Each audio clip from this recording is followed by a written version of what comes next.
marketing bo'limi rahbarida qanaqa ko'nikma bo'lishi kerak ekan, nima skillari bo'lishi kerak ekan? Odamlar mahsulotlarni sotib olmaydi, har doim ijaraga oladi. Qachonki u mahsulotdan qiymat olmay qo'ysa, uni sotib oladi. Kastet natijasida qaysi qilgan kompaniyalar yoki xatti-harakatlar kompaniyaga yaxshi foyda keltirgan? Agar marketing bo'limi rostdan zo'r ishlasa, bor resurs o'zini ishlatib zo'r ishlasa, kompaniya egasi budjet ajratishga tayyor bo'ladi. Mijoz o'zi aytadi, uni ichidagi iplarni torta olib va undan chiroyli bantik yasay olish bu marketologning mutaxassis ishi. Biz kompaniyani tashkil qilganimizdan beri 1 yil ichida 4 baravarga o'sdik o'zimiz. Qachon birlamchi ehtiyojlarni qondirsa, keyin odam missiya haqida, maqsadlar haqida yoki boshqa narsalar haqida o'ylaydi. Marketing bo'limini sotuv bo'limini alohida sifatida ko'rmayman. Marketing bo'limini sotuv bo'limini ichidagi bo'lim sifatida ko'rishga harakat qilaman. Marketologda bo'lishi kerak bo'lgan top 3 ta xislat siz uchun. Hozirgi holatimda hech narsam yo'q bo'lib qolsa, любой kompaniyaga kirib, eng quyi lavozim bersa ham, lekin eng yuqori lavozimga chiqishgacha bo'lganga o'zimga nisbatan ishonchim bor.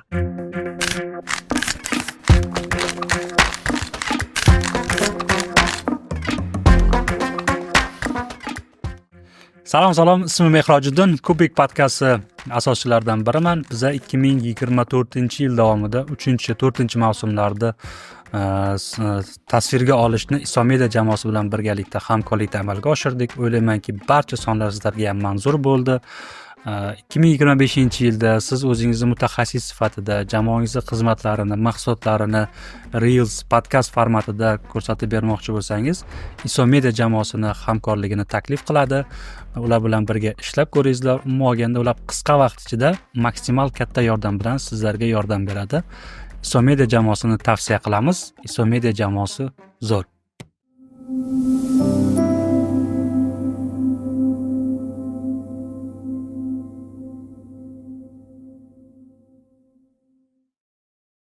Assalomu alaykum, Kubik podkast tinglovchilari, hamkasblar, biznes egalari, top menejerlar, sizlarni yana bir marta YouTube orqali g'oyibona ko'rib turganimiz juda ham xursandmiz. Bugungi 5-mavsumimizni keyingi soniga biz maxsus mehmon taklif qilganmiz. Qanaqangi maxsuski, o'zi marketing sohasidan chiqib, tadbirkorlikka o'tib ketgan Nodirbek Alijonov, xush kelibsiz podkastimizga.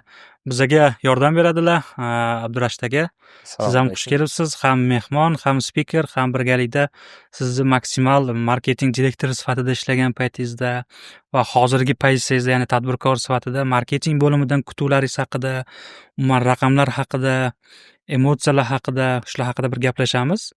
Xush kelibsiz. Rahmat taklif uchun, chaqirganlar uchun. Endi bugungi mavsumda biz sizga qisqacha tushuntirib berganmiz.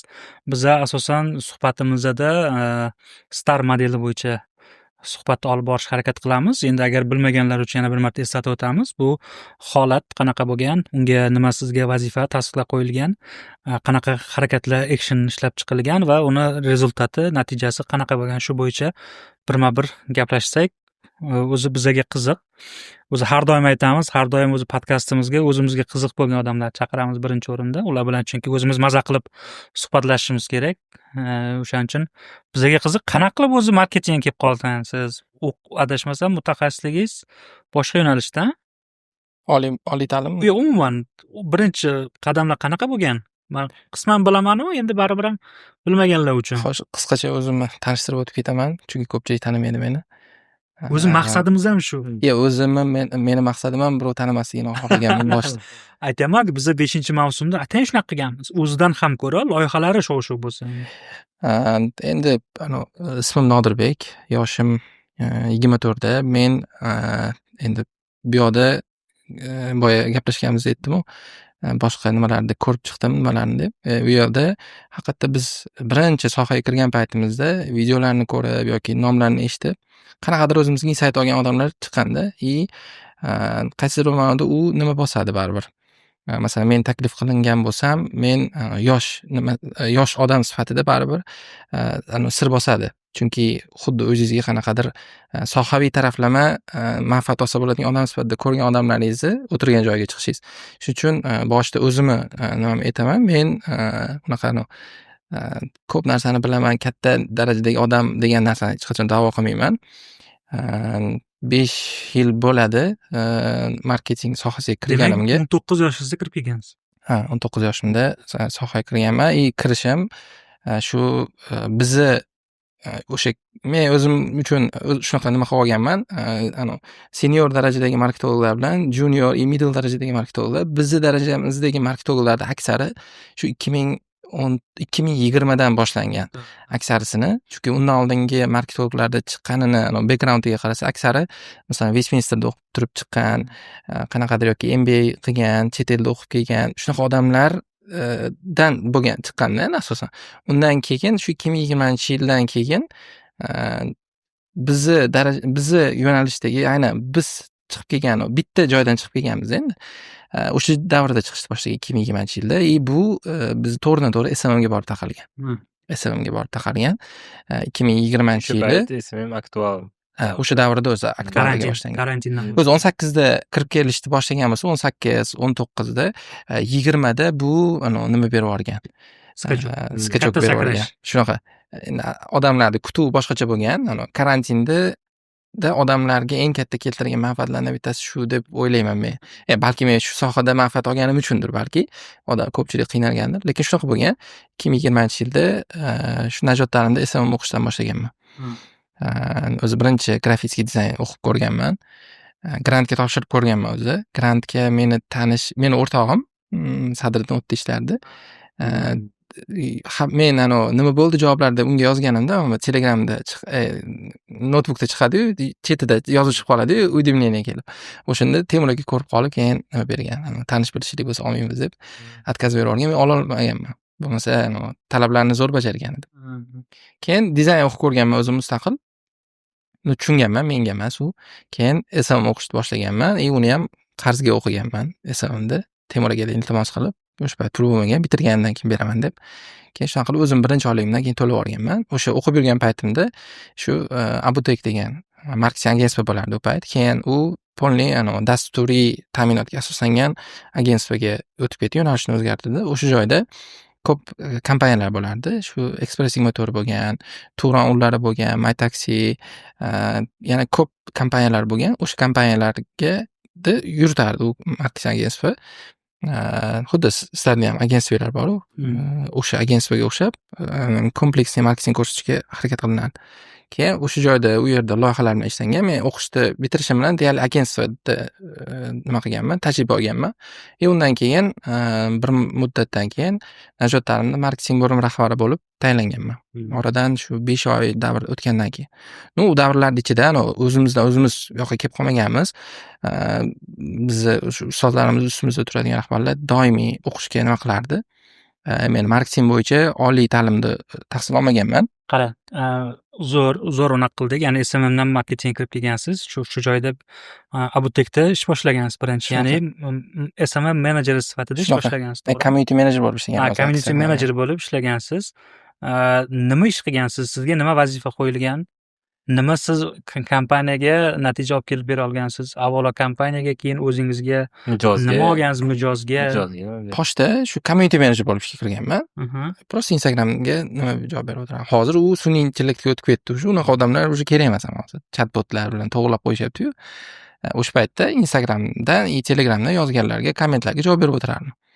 Shu agentstvoda nechta proyekt bo'lsa hammasiga. Keyin bir kuni majlis bo'lgan. Majlis bo'lganda shu vazifalar yana taqsimlanib, vazifalar nima qildik, o'zi nima qilamiz bundan keyin degan nimada mavzuda. Xullas men zerikib ketdim degan o'rnimdan turib. Ochiq aytdim, men zerikib ketdim. Menga yana ish bersanglar beringlar. Umuman nima bo'lib ketyapman? Oddiy ish qilayotgandek bo'lyapman deganman. Bu o'zimni plusimga ishlagan. Chunki yaqinda Dubayda amiri Muhammad ibn Rashid Al Maktumdan bitta kitobini o'qidim. My Vision degan kitobi bor. O'sha kitobda men olgan eng katta insightlardan bittasi u odamni shu joygacha kelganligiga bizni eng katta shu joygacha kelganimiz sababi biz eskitdan o'zi azaldan tashabbuskor xalq bo'lganmiz va biz arab sifatida shu tashabbuskorlikni yo'qotib qo'yganligimiz uchun qoloq sifatida qolganmiz degan narsani atrofdagilarga uqtirgan. Har doim shu tashabbuskor nima bo'lsa qilaman qo'rqmasdan, o'ziga cheklov qo'ymasdan qilaman degan narsani gapirib o'tganda, o'shanda o'sha insightni oldim o'zimga. qanchadir muddat oldin o'zim ham shunaqa tashabbus ko'rsatgani menga foyda berganligini shunda tushundim. O'zim chiqqanman, menga qachon berisharkan, menga qachon e'tibor qaratisharkan demaganman. Qachon menga vazifa berasizlar. Keyin shu joyda man unaqa aytaman, qo'shilaman fikringizga. Agar bizani yosh mutaxassislar, o'zi asosan bizani 3 yilgacha bo'lgan mutaxassislar ko'proq kuzatisharkan, tavsiya qilamizki, demak, tashabbus olishdan, uni bajarishdan hech qachon qo'rqmaslik kerak. O'zi aytadi-ku, mas'uliyat berilmaydi, mas'uliyat olinadi degan gap bor-ku. Demak, bu o'zini nima deydi? Tajribasini o'tagan. Tasdig'ini topgan. Tasdig'ini topgan. O'sha gapni mazmunini tushunib yetganman o'sha paytda, o'sha o'qigan paytimda. O'zi majburiyat olishni o'zi keyingi bosqichga olib chiqadi odam, menimcha, shu ko'tarilmasdan. Nima deydi-yu, trenajyorniy zalda bodybuilderlar aytadi-yu, tana qancha nagruzka olsa, shuncha kattaradi. Miya ham shuncha qancha nagruzka olsa, o'ziga shuncha tez rivojlanadi deydi. Qarang, men ham aytamanki, qiyin vaziyatlar liderlar paydo qiladi. Shunaqa biz endi bosimga o'rganib qolganmiz. To'g'ri, qachondir o'zini nimasini beradi, minus taraflarini, zararlarini keltiradi, lekin bilmayman, bizni hozirgi yashayotgan davrda, bizni hozirgi yashayotgan muhitda bunaqa odam bo'lish eng kerakli narsa deb o'ylayman. Men o'zim aksar ham tashabbuskorlik, ham o'sha bosimga chida olish, stressga chidam. Ko'pchilik uni zulm deb tushunadi-da, rahbar. Ya'ni zulm boshqa, majburiyat bosim berish boshqa-da. Masalan, zulm berish sizni aytaylik, oyligingizni bermasdan, umuman sizni bir nafsoniyatingizga tegib bunaqa qilish u zulm bo'lsa, mana bundan qolib ketyapmiz, mana konkurentdan o'tib ketishimiz kerak deb sizga naborot yo'l ko'rsatish aslida bu zulm deb hisoblamayman-da men. Bizda shunaqa bo'lgan. Keyin shu kompaniyalar bor edi, shu Maytaksi, yana Farg'onadagi gilam yuvadigan korxona bor edi, Pokiza. Keyin undan tashqari o'sha Turonlar, shularni SMMni olganmiz. SMM manager bo'lib, team lead bo'lib kirganman. SMM strategiyalarini tuzib, shunaqa SMM strategiya. Lekin shu joyda bitta narsani aytib qo'yaman. O'sha davrdagi, aynan 2020-yil karantin paytidagi qilinadigan uslub bilan hozirgi paytdagi uslub juda katta farq qiladi. David, shuni yana bir aniqlashtiraylik. Qanaqa farq? Masalan, hozir bitta odam, masalan, hozir Reelslar, har xil instrumentlar o'zgargan-ku. U paytda Instagram asosan rasm ko'radigan platforma bo'lganda o'zi. Ko'pchilik rasm qo'yadi, rasmlar, karusel shunaqa nima bo'lgan. Aksari hozirgidaqa masalan targetda konkurensiya ham bo'lmagan. Masalan, reklama yoqishda ham konkurensiya bo'lmagan. Reklamani kim o'sha paytda zo'r qila olgan bo'lsa, o'sha nima qilib ketganda, eplab ketgan. Masalan, biz o'sha paytda oddiy masalan 20 ta yaxshi kontent plan qilib turib, hozir masalan ChatGPTga bersangiz kontent plan qilib beradi. Biz o'zimiz o'sha payt o'ylanib, chet ellarni kuzatib, har xil yo'nalishlarni ko'rib, shu SMM bo'yicha qilardik. Masalan, o'sha paytda kichkina qilgan harakatimizni hozir qaysi bir kompaniya qilsa ish bermaydi. Umuman effekt bermaydi u. Chunki uni nimasi dozasi oshib bo'lganda, biz oddiy post tayyorlardik masalan. Oddiy deganda qanaqa, shu o'zimiz ideya qilardik, boshqa qilardik, ishlardik. Lekin o'sha paytdagi kayfiyat qanaqa ish qilishimizdan qat'iy nazar shu biznesga foyda keltirsin degan kayfiyat bo'lardi. Keyin qilardik, effekt berardi. Ya'ni oddiy dizayn qo'yib turib, masalan, hech qanaqa auditoriya tanlamasdan Instagramda o'zidan target qo'yib yuborsangiz ham klient kelardi o'sha paytda.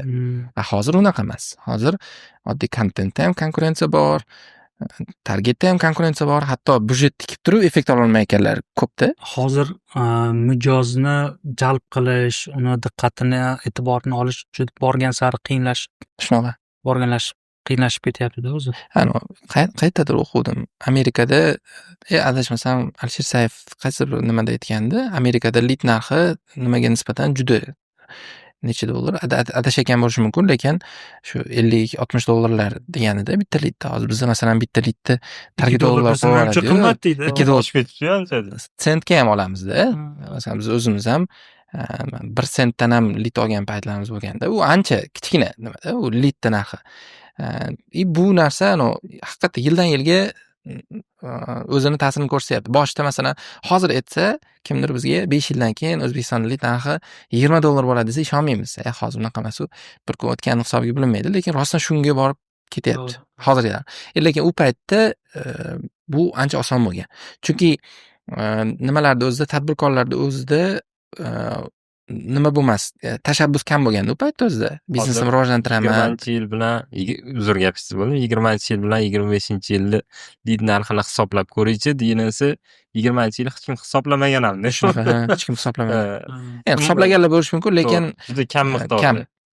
Ancha juda katta nima bor u paytdagi nima bilan. Tafovut. Umumiy qilib aytadigan bo'lsak, raqobat borgan sari rivojlanib ketyapti, kuchayib ketyapti va bu raqobatda kuchli biznes egalari, kuchli mutaxassislar va kuchli brendlar jon saqlab qola oladi. Baribir birinchi qilgan yutib ketaveryapti. Birinchi qilgan. Men shunaqa deb o'ylayman. Kim birinchi qilgan bo'lsa, masalan, oddiy Payme bor yoki Payme yoki Clickda, masalan, hozir kartada limit qo'yib qo'ygan-ku. Hamma masalan bez komissiya pul o'tkazishni xohlaydi-da. Mana shunaqa bez komissiya o'tkazish mumkin bo'lgan ilovalar ro'yxati tiqilib ketdi-da. Hisoblab ko'rdim, bir oyda masalan 50 milliongacha yoki 30 milliongacha bez komissiyani nima o'tkazasiz. Lekin odamlar baribir Payme'ni o'tkazadi-da. Chunki baribir birinchi bo'lib kirib olgan, endi marketingini nima qiladi, birinchi kirgan hisob yoki Clickdan hozirgacha men 880 million o'tkazadiganlarni bilaman-da. Klik qo'ring deydi. 880. Shunaqa. Men o'zim shunaqa deb o'ylayman. Kim birinchi baribir kirib olgan bo'lsa yoki blogerlardan ham shunaqa. Yo'q, birinchi kirib olgan bloger baribir qanaqa kontent qilishdan qat'iy nazar o'sha oqimga tushib olgan. Demak, raqobat borgan sari kuchayib rivojlanib ketyapti va bu raqobatda kim birinchi harakatni boshlasa va ular g'olib bo'lishi mumkin. Shunaqa o'zi azaldan просто bizda vizual taraflama ko'p narsa hozir boshqacharoq. Shuni hisobiga. Zo'r. Demak, siz Abutek jamoasida SMM menejer bo'lib, MyTaxi, Express, Turon unlarini SMM strategiyalarini tuzishda, uni realizatsiya qilishda ish olib borgansiz. Menga qiziq bo'layapti. MyTaxidan, Express 24 dan, Turondan SMM jamoaga qanaqa zadachalar qo'yilgan? Asosiy vazifa u payt kommunikatsiya bo'lgan. Asosiy vazifa kommunikatsiya bo'lgan. Chunki masalan, MyTaxidan Instagramda yuritib turib, ilovani skachat qilishni ko'paytirish u paytda masalan, может biz aqlimiz yetmagan u paytda yoki вообще-то hozirgi Yandexda nimasini ham ko'rsak ham, holatida ko'rsak ham, ular Instagram orqali ilovani skachat qilishga endi biznesda asosiy masalan marketingda nimasi muvaffaqiyat metrikasi ilovani skachat qilishda bo'ladi-yu, u yoqda yoki zakaz berishda bo'ladi-yu. U paytdagi SMMga qo'yilgan vazifa asosan kommunikatsiya bo'lgan. Ya'ni biz bormiz. Shu kommunikatsiyani yetkazib turish bo'lgan. Biz bormiz degan. Shunaqa. Chunki u davrda hozirginaqa masalan kontentlar, hozirginaqa kreativ narsalar bo'lmagan. Lekin biz Turon unda shu narsani qila olganmiz. Turon uni shu O'zbekistonni juda ko'pchilik taniydi u Turon uni. Shu payt SMMni qilganmiz. Unda bizga zadacha tushgan shu kompaniyani Instagramda nimasini tanitish kerak, faoliyatini tanitish kerak. Endi biz o'sha paytda oddiy nimalar, standart narsalar, endi soha yangi bo'lganligi uchun bu yo'nalishga katta mutaxassislar u paytda kam yoki tanilmagan bo'lganligi uchun hamma o'sha paytda o'zi ideya qilishga, o'zi test qilib ko'rishga harakat qilardi. Biz oddiy masalan post qo'yamiz, uni rasmga olib qo'yamizmi degan narsa bilan o'ylaganmiz. Keyin oxiri to'xtanglar, shu bilan sotamizmi biz odamlarni, ular bitta gap aytgan, shu narsa ta'sir qilgan. Korxonani egasi shu darajada mahsulotiga ishonardiki, bizni unimiz bir marta odamlarning uyiga kirib olsin bo'ldi derdi. Bir marta kirsin. Men qo'shilaman. Bir marta kirib olsin bo'ldi. Shunga erishishga harakat qilaylik derdi. Keyin biz polni shu O'zbekistonda o'sha paytda mashhur bo'lgan futbolchilar bilan hammasi bilan kontrakt qilib chiqamiz. Aks juda ko'pchilik bilan kontrakt qilganmiz. 50 dan oshiq futbolchilar bor edi u paytda. Masalan 100 mingdagi bor edi, 300 mingdagi bor edi, 500 ming podpisчиклigi bor edi. O'sha futbolchilar bilan konkurent nima qilib chiqamiz? Shartnoma qilib chiqamiz.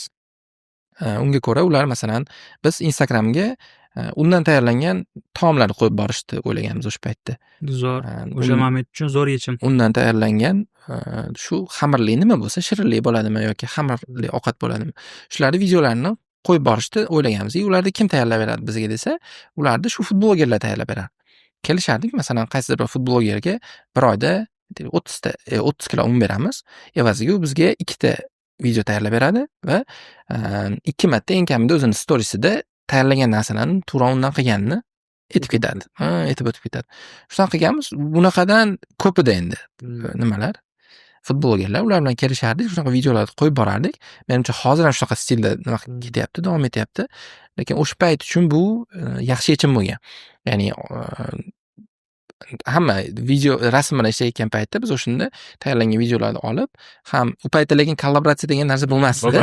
Yo'q. U payt kollaboratsiya degan narsa bo'lmasdi. Prosta shu tek ketardi bizni, qo'yib ketardi. Orada shu ular endi futbolgerlar ko'pi aksari monetizatsiya qilishi ikki xil yo'li bordi. Bittasi zakaz oladi, ikkinchisi o'qitadi o'sha paytda. Birinchi nimada ular zapiskani o'zlari qilishganda endi mahallasidan yoki qarindoshlarni orasidan ular o'quvchi o'qitishardi. O'quvchilarini ham so'rardik. Masalan, sizni nechta o'quvchingiz bor? Masalan, 15 ta o'quvchim bor. Bo'ldi. Kompaniyani shu o'zini promo produktlaridan olib, masalan, kepkasi bo'ladimi, fartugi bo'ladimi, yana boshqacha narsalardan olib, ular tayyorlayotgan narsani ham ular baribir korzinkaga chiqib yoki makroga chiqib o'sha paytda uni olishlari kerak bo'lardi. Biz o'zimiz boshlanishiga bir martadan sovg'a qilardik. Ya'ni yegan xuzuyalardik. Har bittasini nimasiga uyini manzilini olib, maxsus jo'natib, hammasi rasmga tushib Instagramga joylaydi uni. Endi u paytda sovg'a jo'natish degan narsalar urfda bo'lmagan. Bu kompaniyaga arzon tushardi. Kompaniya pul bermasa, kompaniya nima berardi? Mahsulot berardi. O'sha paytda biz har xil nimalar qilardik. O'yinlar, shu konkurslar. Lekin konkursda biz o'zimizga bitta nima qilib olganmiz. Bitta ustozimiz aytgandi, konkurs qilyapsizlarmi? O'sha paytlar rosa mashhur bo'lgan. Giveaway'da nima iPhone beradi. Podpiska bo'l, mana shunaqa. O'sha paytda kompaniyani ichidagi qaysidir bir odam ham aytgan, biz ham konkurs qilaylik, iPhone olaylik, iPhone qo'yaylik dedi. Keyin biz nimaga iPhone qo'yishimiz kerak masalan? Shunda aytishgan, bizga bitta ustozimiz aytgandiki, konkurs qilyapsizlarmi masalan? Yutuqqa qo'yadigan narsalar bu o'zingizniki bo'lsin, o'zingizni mahsulotingiz bo'lsin. Masalan, u boshqa narsa uchun, ya'ni aynan sizni potensial klientingiz olsin. Chunki Najot ta'limda konkurs bo'lganda, shunaqa konkurs bo'lgan, bitta Samsung nima qo'yilgan, notebook qo'yilgan, keyin yana naushnik, yana shunga o'xshash narsa qo'yilganda, umuman ta'limga aloqasi bor bo'lmagan bitta rus odam yutib ketganda, u produktga masalan qiziqmaydi ham. U pul to'lamaydi. Kompaniyaga foyda olib keladigan odam emas. U prosta sog'lig'ini yutish uchun harakat qilgan, hamma qatori belgilab qo'ygan. Keyin shuni kelishib, to'xtanglar, yutuqqa un qo'yamiz. Shu unni atrofida assotsiatsiya bo'ladigan qanaqa produktlar bor, mahsulotlar bor. Masalan, mikrofonli pech bormi yoki mikser bormi, birinchi qiladigan skоворodka bormi? Mana shunaqa narsalar qo'yaylik, oldiga un qo'yaylik-da, shuni yutuqqa beraylik. Shunda haqiqiy ayollar qatnashadi deb shuni qilganmiz. Effekt bergan, samarasini bergan. Lekin u paytdagi hozir raqamlar meni esimda yo'q. Chunki ancha bo'ldi-da u narsaga. U paytda men masalan raqamlarga ko'ra harakat qilish degan narsani tushunmasdim. Bu ochiqchasi, o'zimda u holatni nima qilmayman, uyalmayman, chunki men bilib tug'ilmaganman-da uni. Yoki endi o'qirdik, sekin-sekin uni o'qib o'rganib borganmiz o'sha paytda masalan. Ya'ni ish davomida tajriba to'plab borilgan. Zo'r. Akademik noldan marketing nima deb boshlanib, unaqa bo'lmagan o'sha jarayonda. Jang maydonida jang qilish san'atini o'rgangansiz. Shunaqa.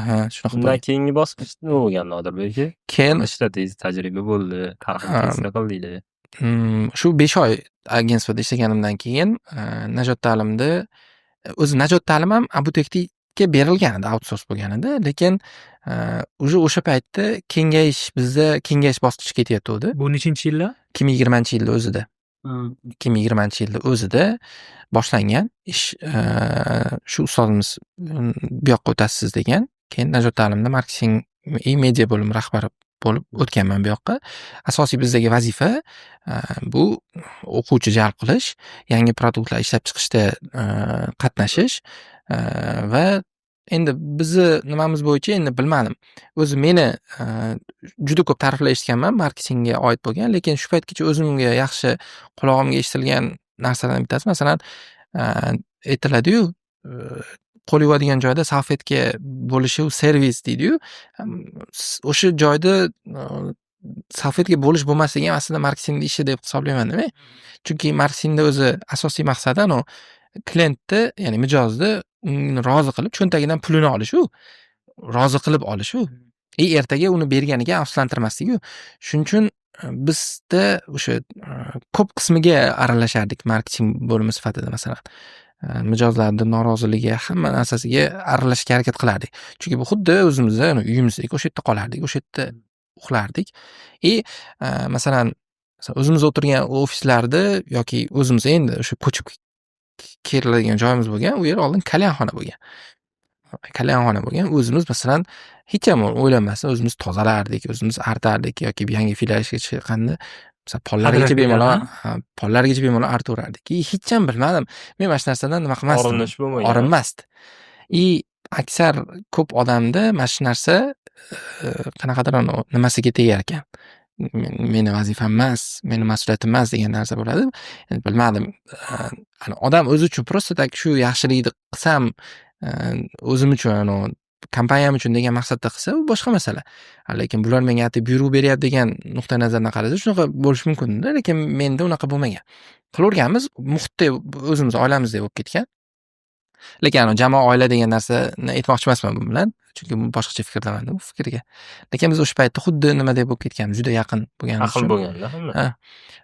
o'quvchi yig'ish bo'lgan asosiy Men maqsad. o'ylayman bu yerda baribir o'sha ishlagan joyingizni rahbarini, asoschisini kommunikatsiyasi, o'zini g'oyasini, brendni filosofiyasini tushuntirib, boshqaruv madaniyati. yetkazib bera olishga ham ko'p ta'sir o'tkazgan baribir. Baribir meni o'zim shu paytgacha olgan xulosam, kompaniyani muhiti baribir kompaniyani umumiy qadriyati rahbarda xarakteridan kelib chiqadi. Shunaqa. U ya'ni biznes egasini takrorlaydi degan bekorga Xuddi o'zini farzandi deydi. o'zini takrorlaydi-da. Shu Xuddi o'zini farzandi. zo'r. Menga savol tug'ilyapti. Mani fikrimcha, bu mani shaxsiy kuzatuvim, balkim buni boshqa tomoshabinlar ham qo'llab-quvvatlar. Agar qo'llab-quvvatlasanglar izohlarda yozinglar. Najot ta'lim osmondagi bolalar loyihasidan keyin juda ham ko'p ommalashdi degan menda fikr bor, qarash bor. Ya'ni osmondagi bolalar loyihasi 2020-yilda shu sentyabr oyidanmi adashmasam, yo'q, Dekabr oyida boshlangan. xullas yil tugar arafasida edi. O'sha paytida chiqdi-yu, birdan katta sakrash bo'ldi-da. Shuni orqasidan Najot ta'lim haqida juda ham ko'p nima deydi, brend taniqliligiga yordam berdi deb o'ylayman. Yo'q, bu to'g'ri. Masalan, men haligi narsaga nima qilmayman. To'liq qo'shilib olmayman. Chunki endi bu meni o'zim subyektiv qarashim. Albatta, men o'zim. Masalan, chiqadi-yu, oddiy bitta narsani bitta instrumenti deb hamma natijani bitta narsaga bog'lashga qarshiman men. Lekin siz aytayotgan fikr to'g'ri, o'sha natijani qanchadir ulushi bor. O'sha siz aytayotgan qismda. Men osmondagi bolalarda koordinator bo'lib ishlaganman o'zim. 8 ta son, 7 ta sonida. Boshlang'ich birinchi sonidan men o'zim loyihaga umuman ishonmaganman. Loyihani birinchi nimasini Absattor aka bilan bo'lganda, shunda Temur aka kechki paytda shu Club Sandwich yeb o'tiribman. Yozgim kelmayapti-da shu narsani. Tezroq nimasini qolib, premyer anons berishimiz kerak edi. Yozgim kelmayapti-da. Keyin o'shaning ichidan topib, zo'rg'a erinib yozganman o'sha narsani. Keyin u uchib ketib qolgan.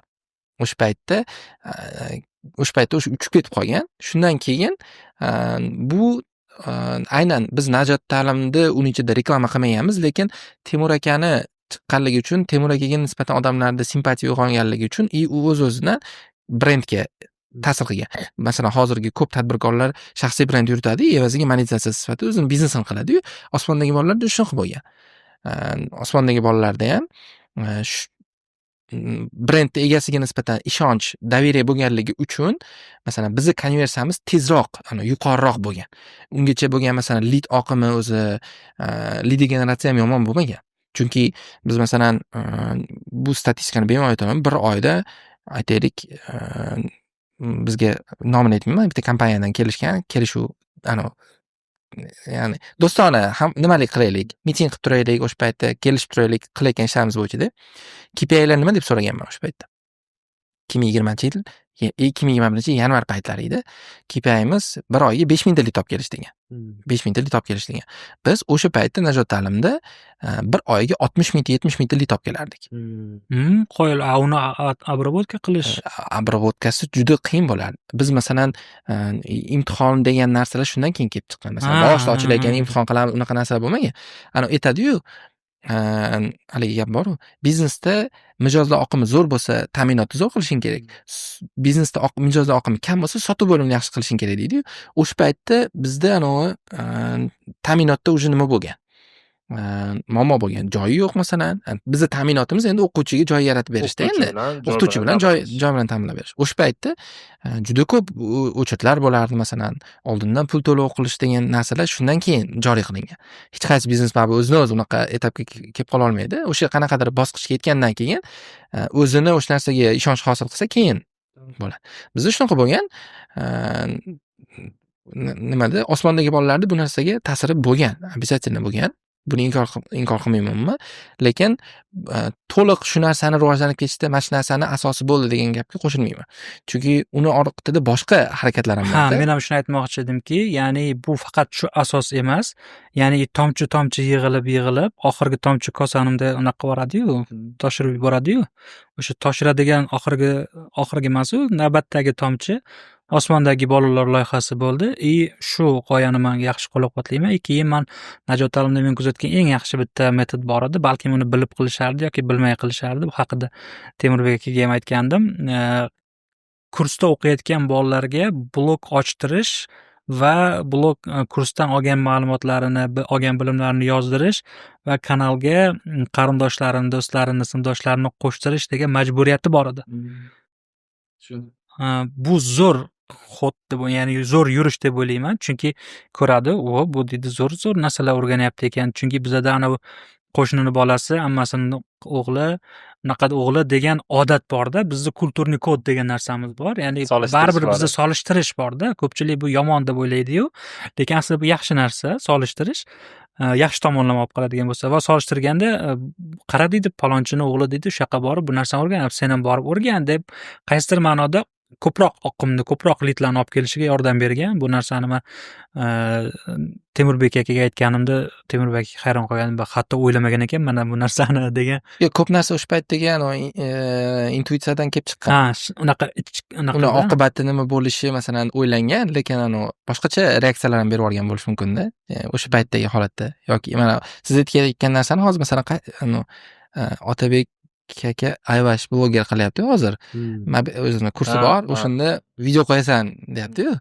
Majburiy deb. Ya'ni o'ziga tek reklama qiladi. Bu o'sha paytdagina shunga o'xshash versiyasi bo'lganda, siz aytgan narsa. Zo'r. Keyin men yana bitta narsani qo'llab-quvvatlayman. Unda ham siz aralashuvingiz bo'lmaganmi? Qiziq.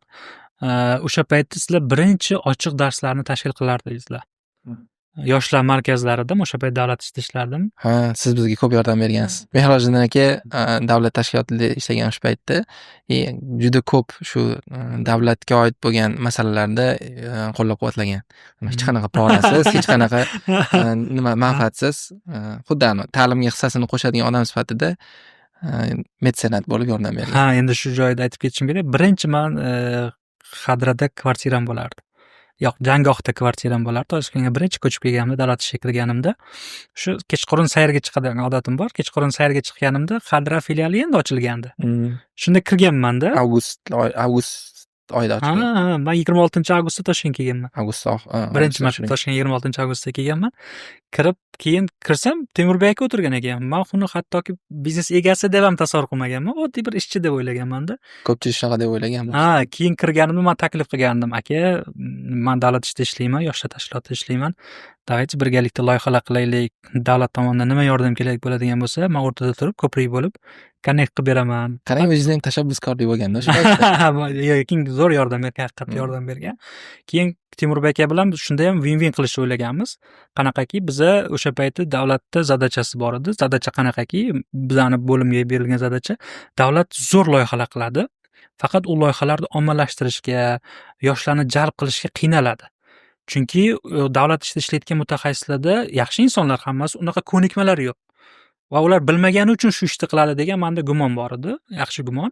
O'shaning uchun biza 14 ta viloyatdan 2 tadan o'quvchilarni yig'ib olib, SMM birinchi grant ochganmiz. Mana shu narsa ham, ya'ni osmondagi bolalarga o'xshagan biznesni rivojlanishda yaxshi ta'sir ko'rsatgan omillardan bittasi bo'lsa, shu davlat tashkiloti bilan hamkorlik o'sha win-win asosida bo'lgan narsa qaysidir bir ma'noda yordam ham bergan. Chunki masalan imkon degan loyiha qilingan Najot ta'limda shu ijtimoiy himoyaga muhtoj bo'lgan, nogironligi bor bo'lgan odamlarni shu zamonaviy kasblarga o'qitish Yoshlar markazida o'qitardi.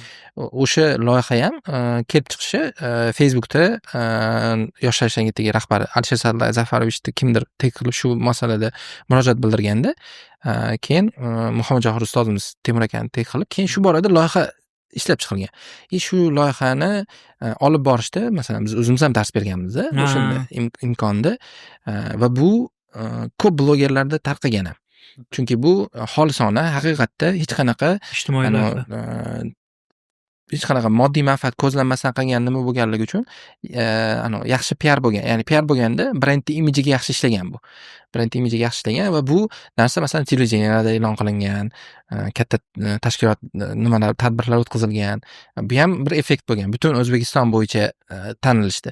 Chunki u paytda biz buni uyalmasdan ayta olamiz. Unaqa televideniyaga reklama berishga biz budjetimiz bo'lmagan. Chunki juda qimmat. Hamma biznesda bo'ladigan holat. Va bu o'sha loyihani evaziga bo'lgan mana shu narsa. Undan keyin boshqa fikrlar kelib chiqishni boshlagan. Masalan, universitetlar uchun grantlar berganmiz. Universitet talabalari uchun grantlar ishlab chiqaramiz. Masalan, jurnalistika universitetini marketing bo'limi ustozlari uchun grant berganmiz. O'zim ham dars o'tganman unda. Yoju universitetini nimalari uchun berganmiz grantlar. Ya'ni ko'p grantlar berilgan. Bu ham qaysidir bir ma'noda aynan bizni nimalarimiz o'zimizni segment qilib olardikda, biz o'zimiz yoshga ko'ra emas, nimaga ko'ra qaror qabul qiladigan holatiga ko'ra segmentlab olardik. O'sha qaysi bitta segmentimizni konversiyasini oshishida zo'r yordam bergan shu. Universitetdagi grant berganimiz, universitetda o'qib bizga o'xshab ikkilanib turganlarga yaxshi bir nima bo'lgan. Messej bo'lgan. Ya'ni universitetdagilaringga dars beryapmiz biz, kelsang bo'laveradi degan nimani berganmiz buni. Shunaqa nimalar bo'lgan. Boshqa loyihalar ham bo'lgan nimadan tashqari. Menga shu eng o'zimga o'sha paytda yoqqani, unaqa ya'ni uzoq muddatli ko'zlab qilingan ish deb o'ylaganman shu ochiq darslar. Ochiq darslar haqida gapiruvdingiz. Ochiq dars o'zi Temur aka boshdan ochiq dars o'tkazib kelardi. Har yakshanba kunida, har shanba kunida. Birinchi ochiq darsga borganman-da. SMM bo'yicha qanaqa bo'lar ekan endi ochiq dars deb borganman. Aynan endi Chimboy chorrahada o'sha tepa qavatda dars bo'lyapti. Darsni SMM bo'yicha Temurbek aka o'tyaptilar. O'zlari birinchisi deb o'zlari chiqyaptilar, to'lgan xo'l, juda ko'p odam bo'lgan va Ismoil ham SMMdan dars bergan. Safarov. Yo'q, dizayndan dars bergan. Dizayndan dars bergan. Grafik. Men aniq ikkilanmasdan aytaman, Ismoil sizdan ham oldin kelib SMMdan dars bergan. Men bunaqa ma'lumot eshitmaganman. Birinchi boshlanish darsida Temur aka bilan Abdulla aka boshlagan. Abdulla aka bo'ladi. Abdulla aka. Ismoil Zafarov faqat dizayn bilan nimadan dars. Yo'q, adashdim o'zidan. Yo'q, adashdingiz. O'sha paytda o'zi ochiq darsda doimiy ravishda tashkillanib kelardi, lekin doimiy ravishda marketingni kuchaytirganimizdan keyin, budjetni oshirganimizdan keyin, komanda shakllangandan keyin o'sha paytda katta masshtabda ochiq dars o'tkazish boshlangan. Va hozirgi masalan zapusk texnologiyasidek bo'lganda bu ham masalan zapuskda hammani bitta joyga to'plab turib keyin nima beradi-yu, biz ham shunga o'xshash bo'lgan narsa qilganmiz. Faqat uni masalan hozir men zapusk nomini desam Temur aka urush beradi-da, unaqa demang, zapusk bo'lmagan deydi-da. Lekin texnologiya shunaqa bo'lgan. Ya'ni kelishardik, bitta sanani belgilardik, mana shu kuni masalan mana shu narsalar bo'yicha tema tushuntirib beramiz odamlarga. Ya'ni kursda ochiq dars deymiz, mana shu tema bo'yicha kelasizlar deb, keyin joy bron qildirishga harakat qilamiz. Reklama yoqamiz, Telegram kanaliga reklama beramiz, influencerlarga reklama yozdiramiz, nativniy nimalar, maqolalar. Shunaqa qilib odam to'plardik. O'sha kuni odam to'plaganda, kelganda birinchi o'rinda shu tekin nima berardik, informatsiya berardik. Tekin informatsiya bergandan keyin oxirida premium degan narsa bor biznesda. Avval tekinni berasan, keyin pulligini berasan. Tekinni berib turib, oxirida mash kurs bo'yicha bizni o'qisanglar bo'ladi degan narsani berardik. Zapusk ham hozir xuddi shunaqa. Prosta u yoqdagi nima narsa nima o'zgargan? Sal Xolos, vizual holat zamonaviylashish. o'zgargan. Masalan, progress bo'lib bizda ham masalan call center telefon orqali gaplashib chiqardi, sotuv bo'limi masalan ochiq darsga kelganlar nomer qolib ketgandan keyin gaplashishardi, ular bilan sotishga harakat qilardi. Yo'nalish bir xil bo'lgan. Prosta hozir endi bitta kanalga to'playdi yoki qanaqadir nimaga to'playdi. Endi jonli onlayn qilib uni endi butun O'zbekiston bo'yicha sotadi. Endi biz faqat Toshkent bo'yicha sotgan. Biz ham shu texnologiyani ishlatganmiz. Shuna qilib bitta Foundation degan kurs zapus qilganmiz. Foundation, to'g'ri. Foundation kursi zapus qilinishi juda qiziq bo'lgan. Bir kun Temur aka shu borada Temur akalardan Texnaman degan gruppalar bo'lardi. Shu yerda dasturchilar bilan juda ko'p narsani muhokama qilardi. Ya'ni bozorga taklif qilinayotgan mahsulot yoki kurs o'zidan o'zi masjidda o'qitsak bo'lar ekan degan narsa bilan bo'lmasdi. O'sha mutaxassislar bilan gaplashishardi, maslahatlashishardi, qaysini fikriga ko'ra, qaysini argument kuchliroq chiqsa, shularni inobatga olishardi. Ya'niki men qo'shimcha qilaman. Ya'niki bilib bilmasdan u kichik tadqiqotlarni o'tkazgan baribir. Shunaqa, Ya'ni mahsulot yaratishdan oldin hozir juda ham zamonaviy trendda bo'layotgan so'zlardan kastev deyiladi. O'sha kastev qilinib, so'rab, bozorni o'rganib, tadqiqot bilan boshlangan. Shunaqa bo'lgan. Keyin bir kun kelib, dasturlash kursini to'xtatamiz deb qoldi. Nimaga? Chunki dasturlash kursi o'sha paytda bizda eng o'chirtda turardi. O'qituvchi topa olmasdik o'sha paytda. Najot ta'limda o'qituvchi topish bilan doim muammo bo'lgan. Ya'ni o'qituvchi topish bilan muammo bo'lgan deganda qanaqa? Hamma o'qituvchi ishlab turgan paytda bo'shab ketgandan keyingi muammo emas. Hamma o'qituvchi ishlab turgan paytda yangi o'qituvchi olish muammosi bo'ladi. Chunki talab ko'p bo'lardi rostdan. O'quvchi tayyorman, pul berishga tayyorman derdi. Keyin nimaga to'xtatamiz dedi. O'shanda ham to'xtatamiz, yangi kurs ochamiz. Xo'p, keyin to'xtatib turib o'sha kursni e'lon qilishni ham o'sha etap qilganmiz. Birinchi bir dasturlash kursini to'xtatdik dedik. Keyin nimaga to'xtatganligini batafsil tushuntirganmiz. 2 soatlik intervyular qilib, odamlar ko'rishardi o'sha paytda. Reels bo'lmaganligi uchun o'sha paytda odamlar ko'rardi, masalan. 2 soatlik intervyular bo'lardi, tushuntirganmiz uni. Keyin mana shu narsalarni har bittasini bosqichma-bosqich tushuntirib turib, keyin o'sha paytda boshqa ustoz bilan kurs dasturini tuzardik. Biz o'zimiz o'sha paytda biz ustozimiz HR bo'lib ishlardi. Shu ustozimiz bilan men bu yoqda o'qituvchi bilan kelishib, ularni tanitish, ularni o'sha kursini haqida ommaga ma'lumot berish uchun gaplashardik. Qaysidir bir ma'noda metodistlik ham bo'lganda o'sha paytda kursni tuzib, uni ommaga ko'rsatish, mana bunaqa bo'ladi, kurs nimasi deb. Keyin shuni zapus qilganmiz. Offline qilganmiz faqat. Offline qilib, Temur akani o'sha paytdagi nimasi kutuvi 2 guruh amallab ochib olarmiz shu nimadan keyin degan. Biz o'sha foundation shunaqa nima qilganimizdan keyin, ochiq dars mana shunaqa narsalar qilganimizdan keyin odamlar juda ko'p ba'zi tanishlarim o'qimoqchi bo'lgan ham aytadi-da, shu darajada ko'p ma'lumot berganmizki, sotuvchiga telefon qilib sotish shart emas edi, u ma'lumot beradi. Bo'ldi, pul tayyormi, qayerga try qilish kerak degan narsaga borishgan. Adashmasam 8 tacha guruh ochganmiz srazi o'shandan keyin. To'lib ketgan. Har bitta gruppada eng kamida o'sha paytda 40 tacha odam o'qirdi. Nima 23 ta, 22 ta, 20 ta bo'lmas, juda ko'p odam o'qirdi. Keyin u borgan sari kamayib ketardi keyin. Shunaqa, imtihon bo'lardi. Masalan, hech qaysi o'quv markazi u paytda imtihon qilib tayyor klientni ketkazib yuborishga harakat qilmaydi-da.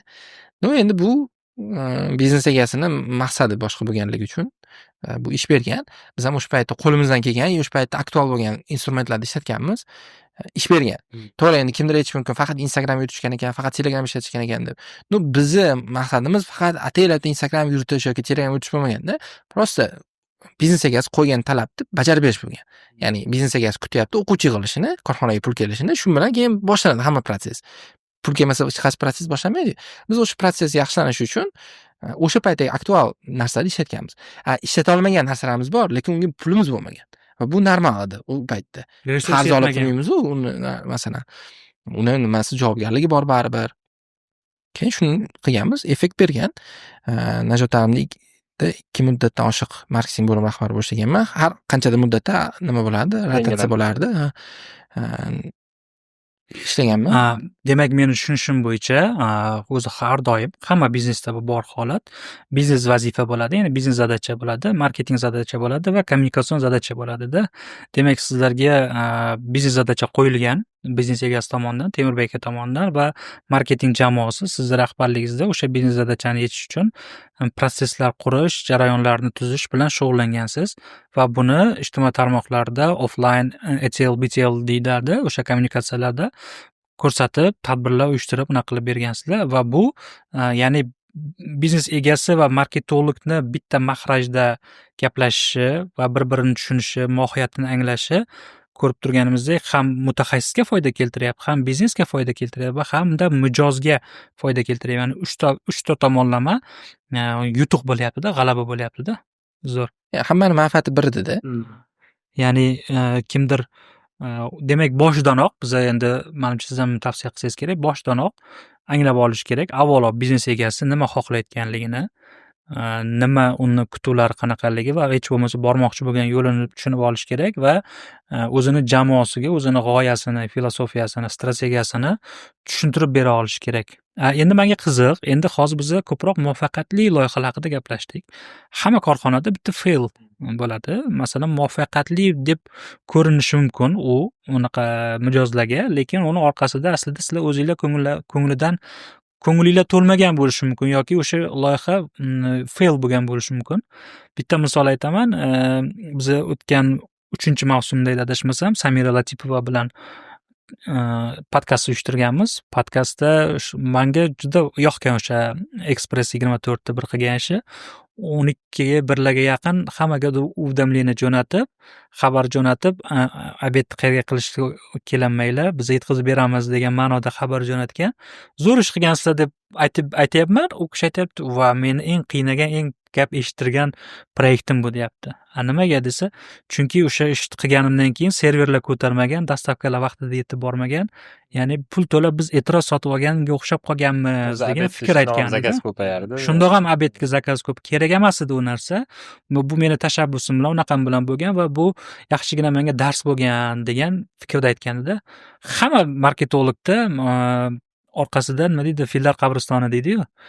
Qanaqa proyektingiz siz odamlar uchun balkim zo'r ko'rinishi mumkin yoki siz undan ko'nglingiz to'lmagan, o'sha ish amalga oshmagan va muvaffaqiyatsizlikka olib kelgan yoki fail bo'lgan. Hozir aynan siz aytgan kontekstdagi nimani eslolmadim. Holatda, ya'ni muvaffaqiyatli ko'ringan, lekin orqasidagini. Muvaffaqiyatsiz keltirgan muvaffaqiyatsiz bo'lgan proyekt juda ko'p bo'ladi. Bu hammada bo'ladi-yu. Ko'p bo'lgan, u holatda qanaqa xulosa chiqargansiz? Menga shu qiziq. Agar qiziq bo'lsa, tomoshabinlarimizga. Muvaffaqiyatsiz bo'lgan loyihalarda boshlanishda har qanaqa odam baribir muvaffaqiyatsizlikni sababchisi boshqadamikin deb qidirib ko'radi-yu baribir. Boshqa odam bo'lsa kerak, boshqa odam bo'lsa kerak deb qidirib ko'radi-yu. O'sha paytda men ham qidirib ko'rganman. Uni sabab qilib ko'rsatasiz, buni sabab qilib ko'rsatasiz. Ya'ni maqsad o'sha paytda menimcha ko'pchilik shunaqa qilishiga sabab yoki men shaxsan o'zimdan kelib chiqadigan bo'lsa, boshqa odamlar oldidagi sahizdagi nimangiz bo'ladi-yu, personajingiz bo'ladi-yu, o'shanga qanaqadir dog' tegib qolmasligi bo'ladi-da. Dog' tegib qolmasligi bo'ladi. Menda ham shunaqa o'zim oqlash, shunaqa narsalar nima qilgan bo'lgan. Lekin uni baribir masalan o'sha paytda tushunmagan bo'lsam yoki o'sha paytda tanilmagan bo'lsam ham yillar o'tib lekin uni tan olganman. Demak, mana shu paytda xato qilganman. Buni aniq nima ekan. Endi muvaffaqiyatsiz bo'lgan proyektlardagi meni o'zim xatoyim bo'lgan 4-5 loyihada muammo meni o'zimda bo'lgan. Qanaqa meni qilib beradigan narsamga mos keladigan odam bilan ishlamaganman. Muammo meni o'zimda bo'lgan. Men filtrlay olmaganman odamni. Ya'ni masalan, u odam mendan kutuv etdi, lekin u odam o'sha kutuvga olib borish uchun qilinadigan protsesslarni ta'minoti bo'ladi-yu uni. O'sha ta'minotni qilib bera olmaydigan holatda bo'lgan. Men uni analiz qila olmaganman. Yoki men uni yoki u bildirmagan yoki men rostdan ham uni bilib turib ham bo'ladi. Bor ko'ruvchi deydi-yu, oxirigacha ko'rurgan. Shunaqa bo'lgan. Aksarisi shunaqa bo'lgan. Meni o'zimni nimalarimda bo'lsa, muvaffaqiyatsizligimda yana bitta o'zim tarafdan qilingan xato. Qaysidir bir etapda bilmayman, odam qanaqadir tajriba olib kimlardadir e'tirofiga erishgandan keyin o'zini haq deb qoladi-da. Ikkinchi o'sha eng nima holatlarimdan bittasi muvaffaqiyatsiz bo'lgan bo'lsa o'sha proyekt. Mana shu xarakterimdan bo'lgan. Ya'ni mikrofonni kimgadir berib qo'ysangiz, bu gapirsa hamma qarshi chopib turaversa, men to'g'ri gapiryapman ekan deb любой gapni gapiraveradio. O'sha mutaxassis odamda ham karyerada qanaqadir etapga yetganda mana shunaqa holat bo'lar ekan baribir. Men haqman, meni gapim to'g'ri degan narsa bab bo'lar ekan. Menda ham bo'lgan mana shu narsa. Ya'ni sababi shu bo'lgan. Ya'ni agar umumiy tagi bo'ladi-yu, tagi shunga borib taqaladida. Agar shunaqa narsa bo'lmaganda, men o'sha narsani fail qilmasdim deb o'zimga o'zim nima chiqarganman, xulosa Va shu xatoni qilmaganingizda hozir xulosaga ham kelmasdingiz. Shunaqa. Ya'ni bir-birini to'ldiruvchi holatlar bo'lgan. Zo'r, menga qiziq qoldi. Najot ta'lim haqida gaplashdik va Najot ta'limdan keyin qaysi loyihaga bordingiz? Najot ta'limdan keyin bitta joyda bilmadim, o'zi marketologlarda shunaqa bo'lsa kerak, bitta proyekt bilan uzoq ishlaversa, zerikib o'zini bitta joyda qotib qolgandek his qiladi-yu. Men shu narsani hamma bilimini bilib bo'ldim degan tushunchaga keladi-da. Lekin men tushuncha noto'g'riligini ham yaqinda tushunib yetdim. Chunki nimaga? Masalan, men o'sha paytda u joydan ketayotgan paytimda u payt e'tiroz bo'lmas edi. Keyin tushunib yetdim. Men u paytda hozir ketganimga yo'qdan masalan 3 yil bo'lgan bo'lsa, 3 yildan beri kompaniya ishlayapti-da. Kompaniya oldida yangi zadachalar chiqyapti, masalan, qanaqadir qiyinchilik boshqa chiqyapti.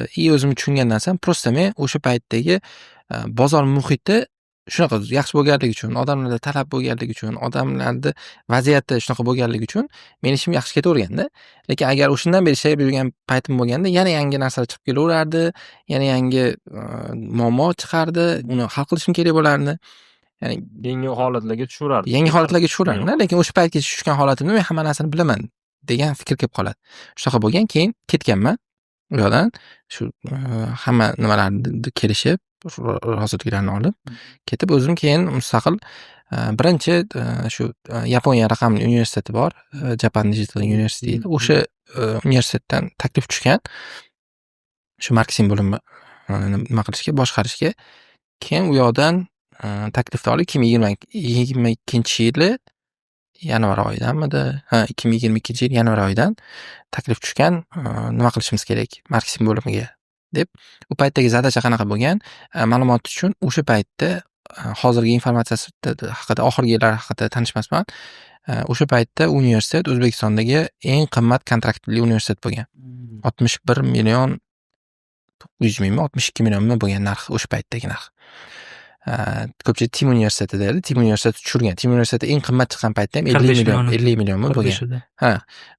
Lekin 62 million unaqa bo'lmagan. U universitet nimani prezident Shavkat Mirziyoyev Yaponiyaga borganda shu imperator bilan kelishuvda ochilgan universitet bo'lgan u. Keyin o'sha nomlarni tanlab berishgan, Yaponiya raqamli universiteti bo'lib ochilgan u proyekt. Keyin o'shanda aytishgan edi, o'sha paytda ochilgan 21 tami loyiha bo'lgan ekanda, 2 ta loyiha qolgan hozirgacha. O'sha bitta universitet bilan bitta mehmonxona qolgan. Qolgan hamma loyiha fail bo'lgan. Sababi Yaponiyani mahsulotini O'zbekiston nima qilmagan. Qabul qilish qiyin. Chunki qimmat bo'lgan. Masalan, universitet ham qimmatda, juda qimmat. Kimdir masalan 1 yiliga 68 millionga qiyin odamni nima qiladi-yu, qiyin-u. 2 ta loyiha bo'lgan. Bizning zadachamiz universitetga odam yig'ish, universitetda imijini to'g'irlash bo'lgan. Qanaqa qilgansiz shu? Imijini to'g'irlash deganda holat qanaqa bo'lgan? O'sha paytdagi situatsiya, mana bu start deydi, o'sha paytdagi situatsiya qanaqa bo'lgan? Bizdan oldin bitta agentство ishlagan bo'lgan. U agentство bilan ishlaganda universitetda kontrakt to'lash tizimi juda ajoyib bo'lganda o'zi.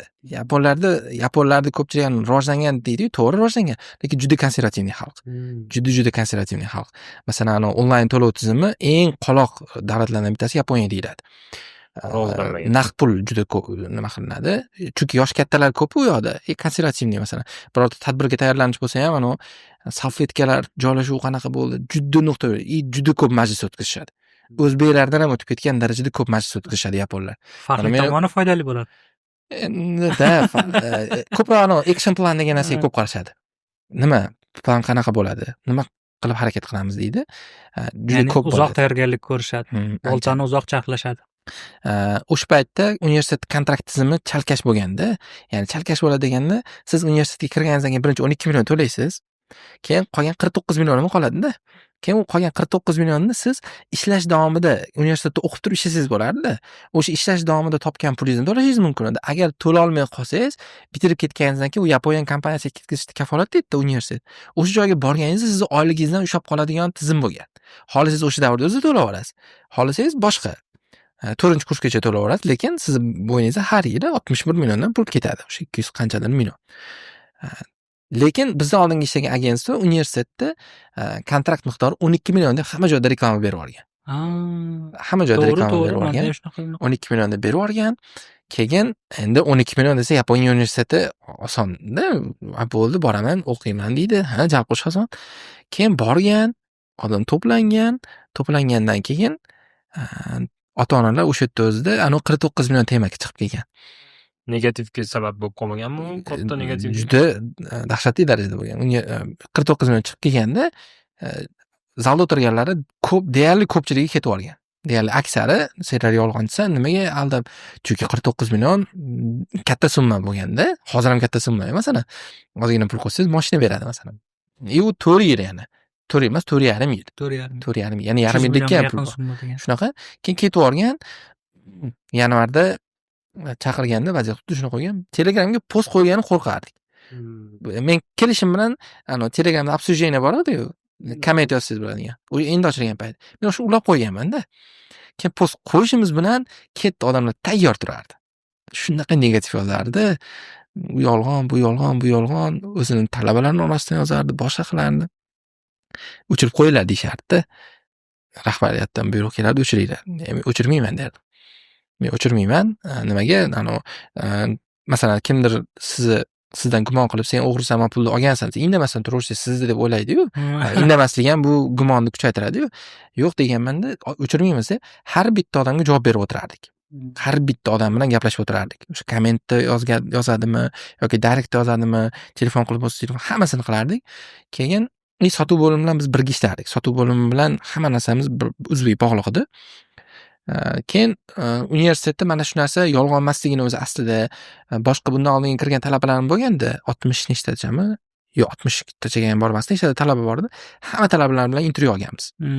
Intervyu olib, ishlayotgani, intervyu olib, pul topayotganligi, o'sha 3 ta diplom berishi, yana masalan kontraktda o'zi shu narsaning borligi, hamma narsasini tushuntirib beruvchi narsalarni qo'yishni boshlaganmiz. Shu ijtimoiy tarmoqlarda. Chunki kommunikatsiya ijtimoiy tarmoq orqali bo'lganda u paytda aksar auditoriya va O'zbekistonning turli nuqtalaridan keladi. Universitet bo'lganligi uchun kela oladi. Masalan, til uchun bo'lsa kelmaydi-da. Til uchungina kelaman deb, lekin universitet bo'lsa keladi yoki kasbga o'rgatilgan narsa bo'lsa keladi. Najotanda auditoriyamiz O'zbekiston edi-da. Toshkent emas edi, Toshkentda bo'lgan. Ingliz tilida qiynaladi-da. Ingliz tillarida bu faqat nimani o'zida? Toshkentda o'zi. Chunki radiosi bor, masalan, xususiy maktablarda shunaqa statistika ko'rdim. 10 kilometr, 15 kilometr radiusdan uzoq bo'lsa bermaydi bolasini. Keyin shunaqa bo'lgan saytlardagi ma'lumotlar kommunikatsiyani kuchaytiraverganmiz, negativga qarshi kamaygan shu narsa keyin. Kamayib odamlar tushungan, telefon qilgan, yolg'on emas ekan deb intervyu olganmiz. Shunaqa narsalarni ko'paytirganmiz. Bu yoqdan o'quvchini jalb qilish delegatsiya qilganmiz. Yana bitta qiyin tomoni universitetda imtihon topshirishda o'zi pulliga o'sha paytda. To'g'ri. Masalan, siz imtihon topshirmoqchisiz, pulli topshirardi. 200 ming so'm. 200 ming so'm edi. Biz universitetga o'sha topshirgan imtihonni pulni o'zida marketing budjetlar chiqarib olganmiz-da o'zi aslida o'sha paytda. Juda ko'pchilik imtihon topshirgan. O'zi bo'lmasa keladiganliklar ko'p bo'lgan, lekin u filtrlarni imtihongacha qolganlar kam bo'lgan. To'lov qiladi. Biz asosan shu fikrlarni to'g'rilab olganimizdan keyin doimiy ravishda shu marketingda lead generatsiya uchun ishlatiladigan qanaqa instrument bo'lsa, shularni ishlatganmiz. Masalan, target bo'ladimi, Telegram kanal bo'ladimi? Lekin o'sha paytda ta'lim bo'lganligi uchun u paytda ta'lim bizneslariga Telegram zo'r effekt berardi u paytda. Hozir bermayapti unaqa. Hozir Telegramda reklama berish qimmat ham-da hozir. O'zi eskidan ham qimmat bo'lgan. Hozir YouTube trendda. YouTube babi Instagram hozir Reelsda yoki Targetda lead generatsiya olib kelish. Shunaqa ish bo'lgan. Bu yoqda content marketing qilardik doimiy ravishda. Targeting, influencerlar bilan ishlash, shu aynan ta'limga xos bo'lgan, ta'limga oid bo'lgan. Mana shu payt o'sha joyda bitta narsa aytib o'tib ketaman. Biznes egasiga ko'p narsa bog'liq. Masalan, bizlar majbur bo'lganmiz o'sha paytda. Masalan, biznes egasi xohlayapti, Waynerlarga reklama beraylik. Lekin o'shanda majbur bo'lganmiz, effekt bermasligini isbotlash uchun ham berganmiz. Effekt bermasligini isbotlash uchun ham reklama berganmiz. Rostdan ham effekt bermagan. Waynerlarga nima uchun ish berardi, to'g'ri, uznamaymiz uchun. Lekin kerakli odamga boshqacha imij hosil qilib qo'yadi-da o'quvchini nazdida.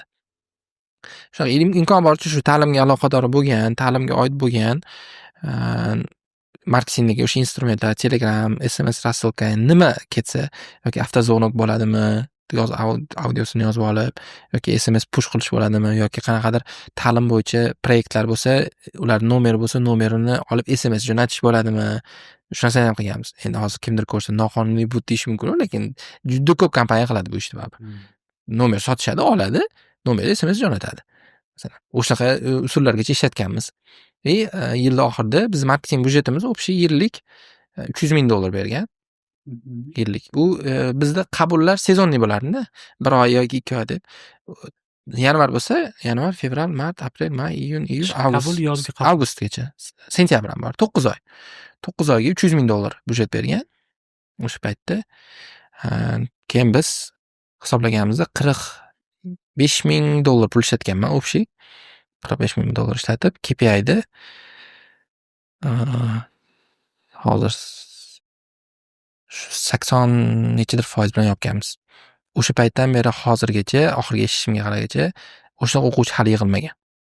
O'shandan keyin haligacha. Endi u paytdan keyin o'tdan ketganman, chunki bitta sezonni nima qilganman, shartnoma qilgan. O'sha paytda o'zi bir vaqt o'zi Probox kompaniyasi bilan ham ishlardim. Ikkita nimada marketing bo'lib ishlardim, Probox kompaniyasi.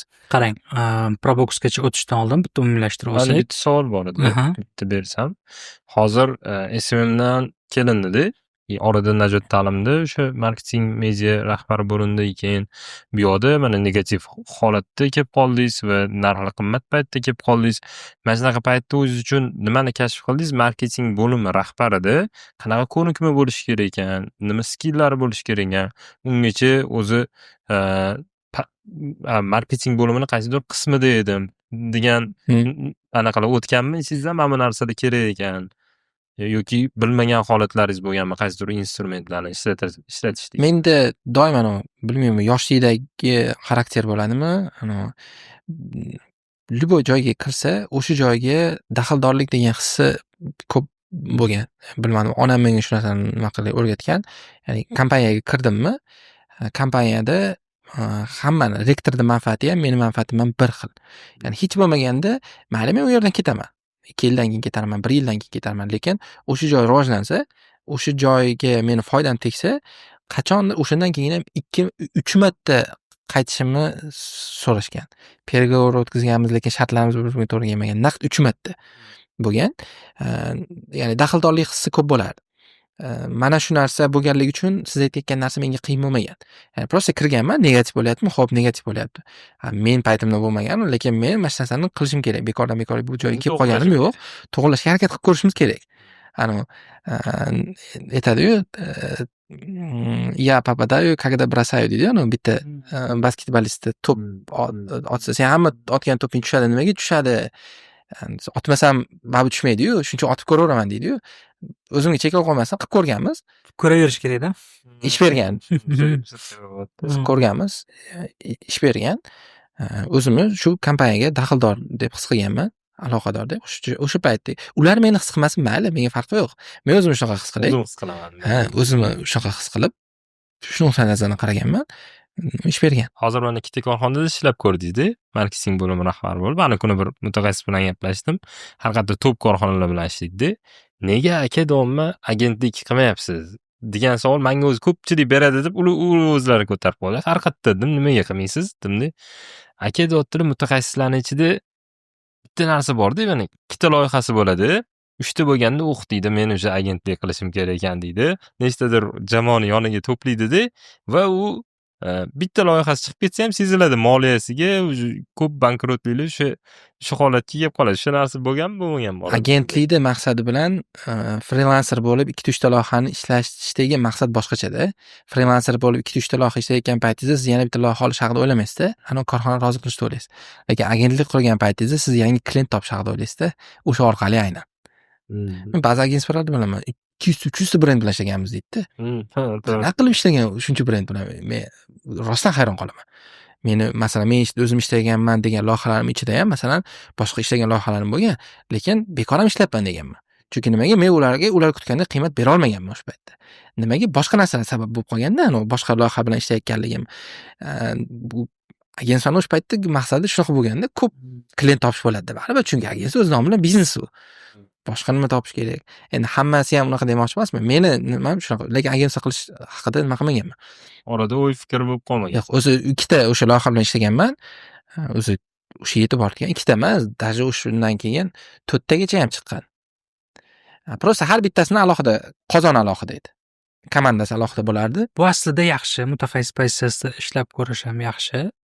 Hattoki biznes qilishdan yaxshiroq. Chunki unda garantli har oyda unaqasi bor, oladigan daromadi bor va o'tgan sonda biz Farhod aka Narvayev bilan podkast qildik. Locals agentligining rahbari bilan o'sha kishi aytgandilar, agar ko'rmagan bo'lsangiz ko'ringlar, 35 yoshgacha hech qanaqa biznes qilmaslik kerak. Faqat mutaxassis bo'lib kirib ishlash kerak deganlar. Haqiqatda ishlash kerak, o'sha joyda tajriba olish kerak. Unda qo'pol qilib aytganda, siz xato qilyapsiz va qilgan xatoyingiz uchun birov pul to'layapti-da. Olayotgan tajribangiz uchun sizga pul to'layapti. 35 yoshdan keyin o'ylab ko'rish kerak. Menimcha shunga men ham olib bormoqchi edim. O'zi mana shuncha loyihalar ishladingiz, ya'ni orqangizda yaxshi proyektlar bo'lgan, ya'ni MyTaxi, Express, Abutek, Japan Digital bo'lgan, Najot ta'lim bo'lgan. Shunaqa fikr bo'lmaganmi? Ya'ni o'sha payt bo'lmaganmi sizda? Mana hozir siz marketing mutaxassisligidan tadbirkor pozitsiyasiga o'tdingiz-da. To'g'ri, agentlik qilmadingiz, lekin tadbirkor pozitsiyasiga o'tdingiz-da. Endi o'sha paytda shunaqa fikrlar qanaqa qilib o'zingiz bilan jang qilgansiz? Chunki hozir ko'pchilik kuzatamiz, biz hamjamiyatimiz bor, kubik hamjamiyati. O'sha yerda so'rashadi-da, nima ish qilasizlar desak, bizning so'rovnomamiz bor. Marketologlarda odatlari, muammolar haqida so'rab turamiz. Nima ish qilasiz desak, agentlik rahbari. Unda yoshiga qarasak 22 yosh, 20 yosh, 24 yosh, 25 yoshda agentlik rahbariman. Keyin o'zimcha o'ylaymanda yosh joniga jabr qilib nimaga ekan 24 yoshda agentlik ochish. Bu bilan ularni men shijoatidan qaytarish niyatim yo'q. O'sha paytda nima sizni to'sib turgan yoki bir agentlik? Men hozir biznesimiz bor. Aylantiradigan masalan оборотimiz ham kichkina emas. $1 million oshgan kompaniya. O'zim bitta sherigim bor, teng sherigman, teng ulushda. Lekin men o'shaqa oddiy mutaxassis bo'lib ishlab yurgan paytimda, hozirgi ishlayotgan paytimdan ko'ra ko'proq pul topardim. Mana buni men 10-odamdan o'sha paytda ko'proq pul topardim. Stresssiz pul topardim. Lekin bu degani doimiy ravishda unaqa yuraverish kerak degan emas. Endi siz aytyapsiz, mana men hozir shunaqa o'zim tadbirkorlik qilyapman, lekin Farhod aka Norboyev aytgan gapga amal qilmaganligim badalini to'layapman. Ya'ni 35 yoshgacha nima qilmaslik kerak, biznes qilmaslik kerak degan gapini badalini to'layapman. Trenirovkada. Ha, masalan, o'shangacha bo'lgan men xato qilyapman, stress bo'lyapti, kechasi uxlay olmayapman. Uydagilarim oldiga masalan, seriyozniy kirib kelaman, yo kam vaqt ajratish mayli, kayfiyatsiz kirib kelasiz-da. Harakat qilasiz, lekin вообще-то ularda nima aybi bor deysiz o'zingiz bilan o'zingiz qolganingizda. Ya'ni sal o'zingizga kelganingizda, lekin ungacha bo'lgan holatda mana shunaqa taraflari bor. Bilmadim, menga shunaqa egalik qilish nimasi hissi yoqadi. Shuning uchun shu ishga qo'l urganman. Bo'lmasa qilmasdim. Bo'lmasa bez stress, prosta egalik qilish, ya'ni odamlar o'sha men qilayotgan xizmat orqali qanaqadir foyda topsa yoki baraka topsa, umringdan baraka top yoki shu meni hojatimni yengil qildi degan narsani eshitsam, o'sha menga taalluqli narsa bo'lsa, menga o'sha narsa boshqacha his beradi. Ya'ni bu ichki ambitsiyangiz, ichki qaroringiz. Shunaqa. Endi Probox haqida gaplashsak, Proboxga keldingiz, qanaqa borib qoldingiz o'zi? Nima zadacha bo'lgan u yoqda? Nima vazifa qilgansiz? Ha, Proboxga tanish bilish orqali borib qolganmiz. Ya'ni tavsiya qilishgan meni. Ularning rahbari bo'lgan.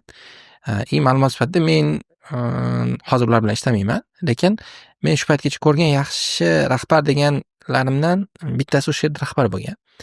Chunki men shu paytgacha hech qaysi rahbardan o'zimni sherigim ham shunaqa, hozirgi biznesdagi o'sha ikkinchi u odam bo'ldi.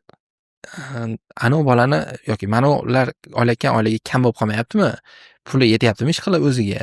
Nima bo'lsa yana pul qo'shib beramiz degan odamni ko'rmaganman men. Lekin u odam shunaqa bo'lgan. O'sha paytda 2022-yilda, o'zi 2021-yilda tashkil topgan bo'lgan. Kompaniya asosiy faoliyati Apple mahsulotlarini naqdga nasiya savdoga sotish bo'lgan. Nasiya savdoga sotish deganda, prosta olib nasiya savdoga sotishmi degandaqa oson tushunish mumkin, lekin nasiya savdo biznesi odatiy biznesdan ko'ra juda murakkab, juda stressli biznes. Marjasi ko'pchilik katta degani bilan, lekin orqa fonda uni qaytarmaslik foizi ko'p. Qaytarmaslik foizi haq masalasi bo'lganligi uchun juda nozik, hammani oldida gapirib bo'lmaydigan holatlar ko'p bo'ladi. O'sha paytda kompaniyani biz oldimizga qo'ygan zadachasi, men oldimga sotuvlar juda past bo'lgan. Kompaniyani brend holatiga olib kelmoqchi bo'lgan. Asosiy nimasi, shunaqa ya'ni havas qilsangiz, zo'r ofislar qilib o'tiradigan kompaniyalar bo'ladi-yu, biznesga baribir havas qiladi-da, ularning ham o'zining fantaziyasi bo'ladi. O'shanaqa biznesga olib kelish bo'lgan, ya'ni operativniy ishlash, har bitta alohida отдел, ofis, главный ofis, har bitta zo'r protsesslar bilan ishlaydigan biznes bo'ladi-yu. Bizneslar masalan Safiyaga o'xshagan yana boshqa shunaqa biznes qilmoqchi bo'lgan, ambitsiyasi bo'lgan. Keyin men rozi bo'lganman. Boshdanlar kutuvni yuqoriroq, ya'ni men ularni narsa bor-ku, Alisher Saif ustoz nimasida o'qiganmiz, sales doktorda. Birinchi darsda shuni aytgandi. Baxt nima desa, baxt kutuv teng fakt o'sha baxt degan. Ya'ni seni kutuvingga yarasha fakt agar past bo'lsa, sen baxtsiz bo'lasan. Seni kutuvingga yarasha fakt baland bo'lsa, sen baxtli bo'lasan derdi-da. Shularga kutuvni nima qilganman? Kattaroq qo'yganman. Ya'ni komanda qurishimiz kerak, mana buncha odam olamiz, ularda oylik mana bunaqa bo'ladi deb katta ko'rsatganman. Ya'ni katta aytganman. Ya'ni katta ko'rsatib pulni olib, uni berib olaman degan ma'noda emas, katta aytganman. Lekin oyda oxirida o'sha komanda tuzilib bo'lgandan keyin oyliklarni naborat kichkina ko'rsatganman. Chunki o'sha narsaga tayyor bo'lib kelmasdan qanaqadir orinib kirgan bo'lganda bu yo'nalishga o'sha paytdagi bu qarorni berganda qiynalardi. Men o'zim shunaqa deb nima qilganman. Keyin kelishganmiz kompaniyaga, biz birinchi menga marketing strategiya tuzib bering degan, xolos. Marketing strategiya tuzib bering degan. Bo'ldi, marketing strategiya tuzganman. Bir oydan oshiq vaqt davomida marketing strategiya tuzganman, umumiy kompaniyani, marketing sotuvga oid bo'lgan nimalarni. Keyin shu bo'yicha strategiyani topshirganman. Strategiyani prosta tak nima qilmaganman, o'zimdan oldin oliy ta'lim olmagan bo'lsam, ko'p kurslarda o'qiganman marketing bo'yicha. Masalan, Septors hamma kursini o'qib chiqqanman, marketingga oid bo'lgan. Nimax kurslarini nima qilganman, o'qiganman. Masalan, Fyodorevda Papa Brand degan kursi bor, uni ham o'qiganman. Yana Roman Komaryasda Q-marketing degan mas bo'lgan. Полное погружение в marketing degan o'sha kursini o'qib chiqqanman. Juda ko'p narsalar, Kastev degan narsalar Roman Komaryasda kursi olib kirgan O'zbekistonga. Kim nima desa, men bilganim shu, o'sha odamni nimasi olib kirgan. Jobsubidan degan narsalarni shu odamdan men eshitganman. U odam haqiqatda juda kuchli, Forbesda nimasi bor, ismi bor hatto. eshitganman. Juda kuchli odam. O'sha odamlarning kursini o'qib, keyin tadqiqot nima qilganman, o'shanda Kastev qilganman. Kastevda ham kimdir o'rgatmagan, o'rganib o'sha qanaqadir andoz olmaganman, o'rganib turib keyin olganman. Qarang, bitta shuni yana ham aniqlashtiraylik. Kastev natijasida qaysi qilgan kompaniyalar yoki xatti-harakatlar kompaniyaga yaxshi foyda keltirgan? Shu marketing strategiyasi tuzayotganda bo'lgan boshlanishi. Kastev o'tkazganman. kassava o'tkazganmiz, o'zini auditoriya segmentlarga bo'lib olib kassava o'tkazganmiz. Qo'qonga borganman, uni deb gaplashganman, bu Toshkentda ko'pchilik bilan gaplashganman.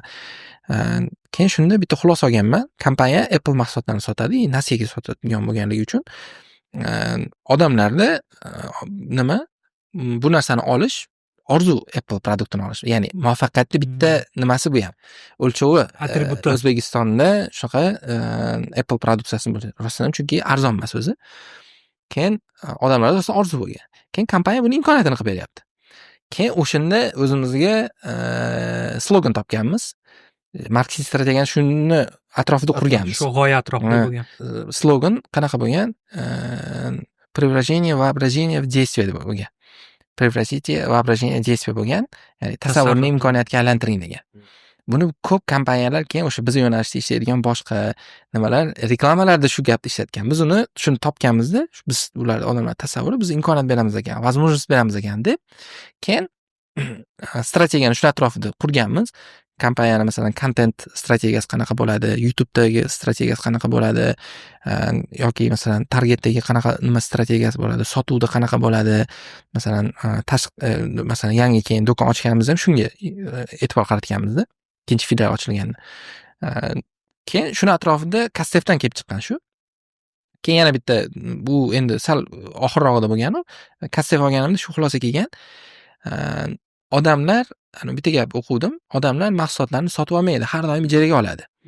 Qachonki u mahsulotdan qiymat olmay qo'ysa, uni sotib oladi, uni topshirib oladi, o'rniga boshqa narsani ijaraga oladi degan narsa eshitib qoladi. Trading qilgan. Keyin hamma yo'q, nima emas, hamma o'sha paytda Apple'da reklamalarida boshqalar reklamalarida xarakteristikasini o'zini masalan shumopodavlение yoki qanaqadir zo'r batareykasi zo'r mana shunaqa narsalarni nomiga gapirardi. Uni odam vizual holatda ko'rmasa tushunmaydi. Keyin bir kuni Farg'onaga Najot ta'limda filial ochilishi bor edi. O'shanga chaqirishganimda speaker sifatida samolyotga ketishimiz kerak edi ertalabda. Keyin o'sha payt rosa shu narsani o'ylab yurgandim. Ya'ni mahsulotda odamda hayotida hal qiladigan muammosini, ya'ni bitta jobni ko'rsatib turib reklama qilamiz deb o'ylaganmiz. Keyin aeroportda samolyotga chiqqanman. Chiqqanimda hamma deyarli 80% odam shunday o'tirganimizda hammasi AirPods taqib olganda. Meni AirPods'im qolib ketgan bo'lgan uyda. Keyin o'sha paytda bitta o'zimga nima olganman, to'xta odamlarga AirPods qachon kerak? Samolyotda kerak. Demak, men samolyotda yurgan holatini ko'rsatishim kerak. Ya'ni safar.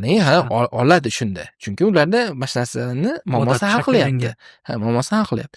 Keyin bordik Farg'onaga. Keyin tadbir tugadi. Keyin yo'lda Abdusattor akani ko'rib qoldim. Abdusattor Abdurahimov. Keyin ko'rishdik, ular bilan ko'rsak, oldimizga 3 kishi kelib qoldi, 3 ta bola kelib qoldi. Abdusattor aka bilan rasmga tushib olaylik dedi, biz gaplashib tursak. Keyin Abdusattor aka bo'ldi, rasmga tushib olaylik dedi. Haligi bola uchala oldi turdi-da. Bitta bola rasmga olayotdi, dedi, iPhone'im bor bo'lgan odam rasmga olib qo'ysin dedi. Keyin o'sha joyda menga bitta nimamga tepdi, voy, buni olib chiqish kerak, chunki kamerasi shunaqa holatdami? Keyin iPhone'im bor rasmga olsin degan reklama kompaniya olganmiz. Ko'rgandim. O'shandan chiqqan birga muhokama qilganingiz. O'shandan fikr chiqqan, iPhone bor rasmga olsin degan reklama kompaniya qilamiz deganman. Uni ko'pchilik ko'rganmi, ko'rmagan bilmayman, lekin bizda meni bitta xatoyim, mana shu narsani topganman, og'riqni topganman, holatni topganman, uni vizualini ham to'g'ri chiqarib berganman, lekin uni hammaga yetib borishida o'sha paytda budjetni tejaganman. Meni xatoyim shu bo'lgan. Ya'ni production qismida yo'q 360 aylantirishda promote qismida nima bo'lgan? Chunki unga katta budjet ham kerak bo'lardi. Men marketing nuqtai nazaridan ishlagan paytimda juda ekonomist marketolog bo'lganman. Men bilan ishlagan biznes egalari aytadi, doim ekonom qilishga harakat qilardim. Va bu biznesga o'tganimda menga zo'r foyda berdi. Rostdan ekonom qilishga harakat qilardim. Mana odamning pulini o'zimning pulimdek ko'rishga harakat qilardim. Harakat qilganman.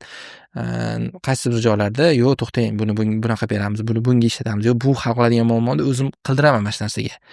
Masalan, biz o'shanda production agentstvaga kommersiyaga so'raganmiz. $30,000 bergan. 3 ta rolik bo'lganda, 3 ta ketma-ket seriyali bo'lgan.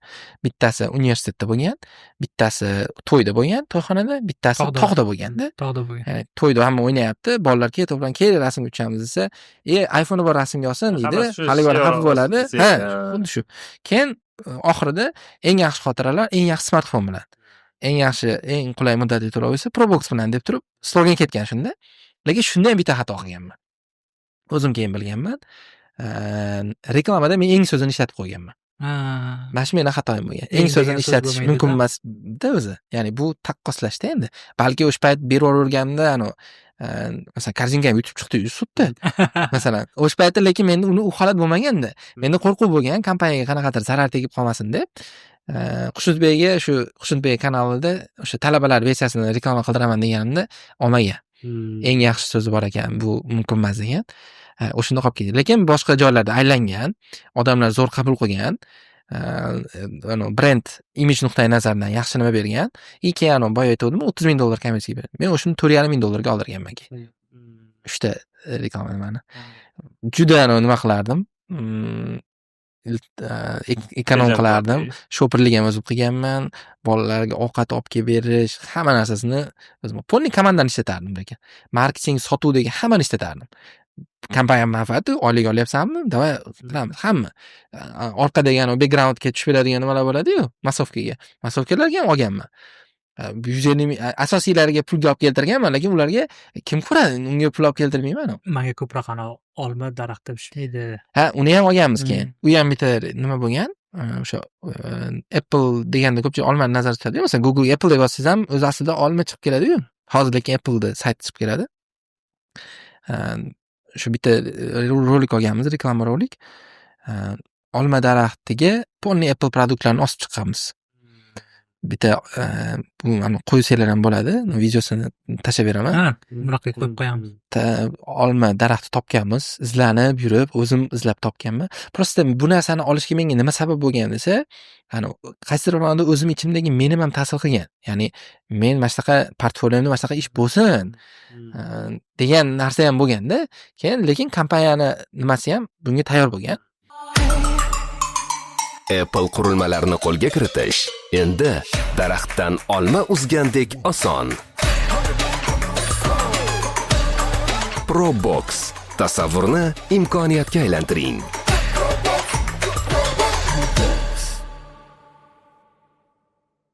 Keyin o'zimiz borib olma daraxti izlab yurganmiz. Toshkent viloyati bo'ylab olma daraxti, bitta joyda topganmiz olma daraxti. Keyin uni o'sha nima qiladiganlar bilan kelishganmiz, komanda tuzganmiz. Komanda tuzib kechasida maketlarni yasab, olma daraxtiga bitta osib chiqqanmiz. Produktlarni maketini yasab, iMac osganmiz, iPhone osganmiz, ko'p narsani osib chiqqanmiz. Olma daraxtida Apple osib yuribdi. Keyin o'shanda message o'sha odamlarga qiziqarli tuyuladi. Chunki olma daraxtiga kimdir Apple'da osib chiqishi ko'pchilik hayoliga kelmaydi-da. Shunaqa qilib shu rolikni olganmiz, ya'ni tasavvurni nimaga aylantiring, imkoniyatga aylantiring, qiyin emas degan messajni berganmiz. U ham yaxshi effekt bergan. Kompaniya bilan ishlagan davomimizda o'sha biz kirgan paytimizdan to men chiqqunimgacha 4 yo 5x o'sgan umumiy kapitalizatsiyasi. Ikkinchi menga o'sha paytda men o'zi kuzatib yurardim Probox'ni. Ikkinchi yoqqanqasi, ikkinchi filial qilganlaringizda Apple'ni shu haqiqiy ofisini, muhitini, atmosferasini bergan. Ya'ni bu brendni atributiga ham katta ta'sir qiladi. Aytyapman, biznes egasini o'zi ambitsiyasi bo'ladi. Bitta narsada ayblash kerak emas deb o'ylayman-da men tadbirkorda. Boshda mana bu narsalarga pul tikmayapti deyish. Biz masalan Probox'ga biz birinchi kirganimizda moliya bo'limi bo'lmagan. Ya'ni alohida bo'lim bo'lmaganda, meni nuqtai nazarimdan moliya bo'limi pul ko'payganda nazorat qila olmaganda kerak deb o'ylayman-da. Pul yo'q bo'lsa nimani nazorat qiladi u? Masalan, o'sha pul ko'paygandan keyin moliya bo'limi ishga tushgan. SAP o'rnatilgan, masalan, o'zi SAP bor edi, undan oldin ham SAP ishlatgan. SAP o'rnatilgan, shu moliyaviy to'liq programmalashtirib moslashganda, ya'ni tadbirkor odamni mana bu narsaga pul ajratmayapti deyish nima? Endi shunaqa odamlar ham bor istisnolar, lekin agar marketing bo'limi rostdan zo'r ishlasa, bor resursni o'zini ishlatib zo'r ishlasa, kompaniya egasi byudjet ajratishga tayyor bo'ladi. Davay deydi, nima ol, kelyapti-yu. Chunki manfaat ko'ryapti, foyda ko'ryapti. Kelakamizni tikaman. Faqat ungacha bo'lgan bosqichda uni ayblagungacha u bor resursni o'zidan foyda keltirganligini ko'rsatib bersa, kompaniya egasi pul tikadi. Bizda xuddi shunaqa bo'lgan, effekt berayotganini ko'rsatganimizdan keyin mana shunaqa rolik olmoqchimiz. Bo'ldi, davay, pul beramiz, olganmiz, effekt bergan, o'zlariga ham yoqqan. Biz qaysidir ma'noda o'sha production daqa unaqa zo'r chiqqan degan narsani da'vo qilamiz, lekin o'sha ishlatgan byudjetimizga yarasha, o'sha paytdagi bor resursimizga yarasha biz o'sha paytda yaxshi narsa qila olganmiz. Boshqa hech qaysi kompaniya qilmagan u paytda biz yo'nalishdagilar. Shu narsani eplab O'zi hozir aytib o'tgan narsalari o'rta va kichik biznesdagi mutaxassislar bilan gaplashsa, siz ishlaydigan loyihada nima muammo desa, rahbar bilan muammo, rahbar pul bermaydi degan narsani ko'p oldiga surishadi. Bir mutaxassis bilan gaplashamiz yaqinda ishga suhbatda. Qarang aka deyapman. Ishxonada umuman muammo yo'q. Marketing bo'limidasiz. Nima qilardingiz? Sizga hech kim baryer bo'lmayapti deyapman-da. Yo'q aka, bizning servisimizda muammo bor deyapti. Shu o'zidan muammoni soqit qilib, rahbarda, bu yoqda korxonada degan tushuncha qanaqadir rivojlanib ketgandek-da. Men rahbar bilan ham doim rahbar bilan ham hamisha tortishga harakat qilardim. Nimaga? Chunki men o'zim manfaatimni o'ylamayapman. Bu yerda kompaniya manfaatini o'ylayapman. Top management qilamiz, top management har hafta yig'ilamiz. Mana shunaqa narsalargacha qat'iy turib olganman. Iltimos qilaylik. Shunaqa muhit shakllansin. Mayli yig'ilib turib 1 soat, 2 soat majlis bo'lganda nimanidir hal bo'lmas, lekin muhit shakllanadi. Shu bilan odat bo'ladi. Qolganlar ko'radi. Haligi oddiy ishlab yurgan odam o'sha muhitga qo'shilishga harakat qiladi, o'zini top Va meni kompaniyam tizimli rivojlanyapti degan ichki qo'rquvga yechim top. Shunaqa bo'lgan. Har masalan korporativniy yig'ilishlar, mana shunaqa narsalarda endi men o'zim kichik o'rta biznesda ishlaganman. Katta biznesda ishlamaganman, uni ochiq aytaman. Agar shunaqa ambitsiyam bo'lganda ishlardim. Hozir ham masalan любой nimaga hozirgi holatimda hech narsam yo'q bo'lib qolsa, любой kompaniyaga kirib, eng quyi lavozim bersa ham, lekin eng yuqori lavozimga chiqishgacha bo'lganga o'zimga nisbatan ishonchim bor. Chunki bilaman, ya'ni ishonchim bor degani nimani asos qilib olaman? Men kompaniyaning manfaatini o'ylayman, shuning uchun. Ularning manfaatini o'ylayman, ularga o'zim daxldor his qilaman. Biznes puli meni pulim. Ha. Shunaqa. Zor. U ishlatmasam ham u pulni. O'tgan safargi sonlarda ham aytganmiz bu narsani. O'zi Farhod akadan so'raganmiz. Bugun ko'p iqtibos keltiryapmiz. Farhod aka rozi bo'lasiz. Locals agentligining asoschilardan biri. O'zi tadbirkordan qo'rqmaslik kerak degan tavsiyani aytgandilar. Tadbirkor bilan u tadbirkor his qiladi. Nafaqat tadbirkor, har qanday odam samimiy servisni, samimiy mehnatni, yaxshilikni his qiladi va unga yarasha javob qaytaradi-da. Javob qaytaradi degan meni ham qarashim bor. O'sha joyda ham aytgandilarki, o'zi yaxshi mutaxassis, tadbirkor o'zi aytadi. Uni ichidagi yoki mijoz o'zi aytadi, uni ichidagi iplarni torta olib va undan chiroyli bantik yasay olish bu marketologning mutaxassisning ishi. Bizga shuning uchun pul to'lashadi. Tadbirkor doim his qilib turadi. Masalan, men o'zim marketologlikdan tadbirkorlikka o'tganda, lekin doim o'sha paytda ham shunaqa odatim bo'lgan edi. Kechasi ham o'ylab chiqardim. Nisbatan kamroq bo'lardi-da. Hozir o'zim masalan kechasi ham, kunduzi ham farqi yo'q. Bir xil o'ylov, bir xil. O'zimniki bo'lganligi uchunmi bilmayman, lekin bir xil o'ylov. Yaxshi mavzulandi. Mana siz shuncha payt bir 4 yil mobaynida, 4,5 yil, 5 yilga yaqin mobaynida siz mutaxassis pozitsiyasida ishladingiz. Ya'ni yollanma ishchi sifatida ishladingiz va siz hamma ishlarni to'liq qilib, rozi-rizolik qilib, o'zingizni biznesingizni ochdingiz. Ya'ni sizni kepkangiz almashdi, shapkangiz almashdi. Endi siz tadbirkorsiz va sizni qo'lingizda endi marketologlar bor. Boshlang'ich tadbirkorman. Boshlang'ich tadbirkorsiz. O'zi odatda kompaniyada SEOlar yoki ham asoschilar marketologlardan va moliya bo'limidan chiqishadi. Odatda ko'pchilik statistikaga qaraydiganda moliya ko'proq-u, lekin ko'p marketologlar ham bor. Uni shu qismni tashkil etadi. Mana siz tadbirkorlikka o'tdingiz. Nima undadi? Egalik dedingiz. Siz o'zi shundoq ham egalik qilayotgandingiz-ku mutaxassis pozitsiyada.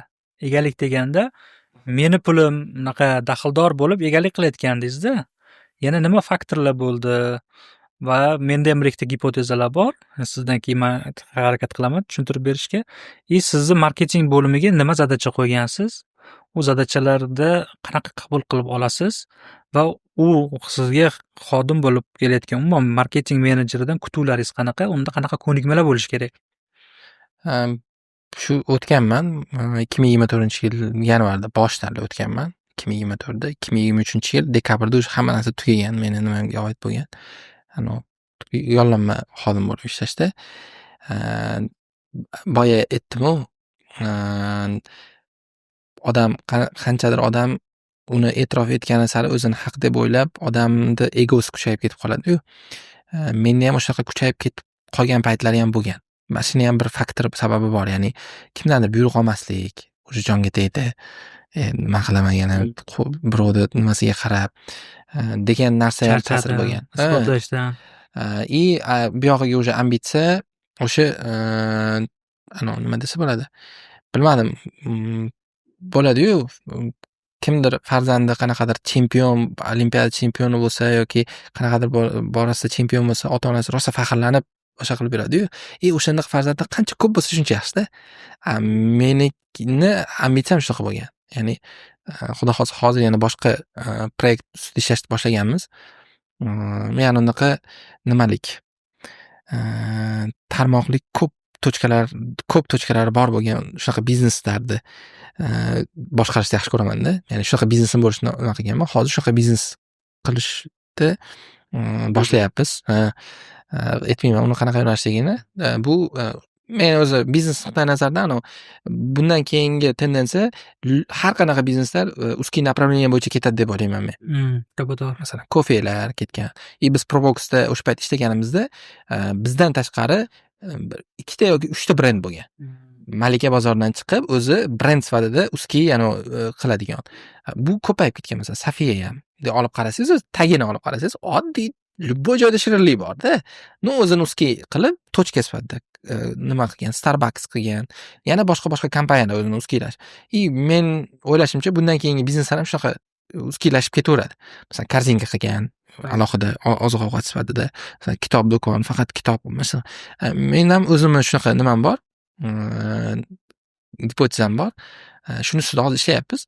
Xullas qisqa qilib aytganda shunaqa ko'p yaxshi odamlarga foydasi tegadigan kompaniyalar ochish ambitsiyasi bo'lgan o'zi. Ya'ni qanaqadir joygacha kiraman, qaysidir joygacha chiqaman. Biz startup schoolda o'qiganmiz-da, Akmal Fayziyevda. O'shanda aytgandi, biznes xuddi raketaga o'xshaydi. Uni chiqqanda bitta dvigatel ketadi, yana qanchadirga chiqqanda yana bittasi ketadi, keyin chiqqungacha deydi-yu. Meni pozitsiyam o'sha bizneslarga kirganda shunaqa qilish o'zi xarakterim shunaqa. Boshlanishda zo'r start qilishda qiziqaman doim.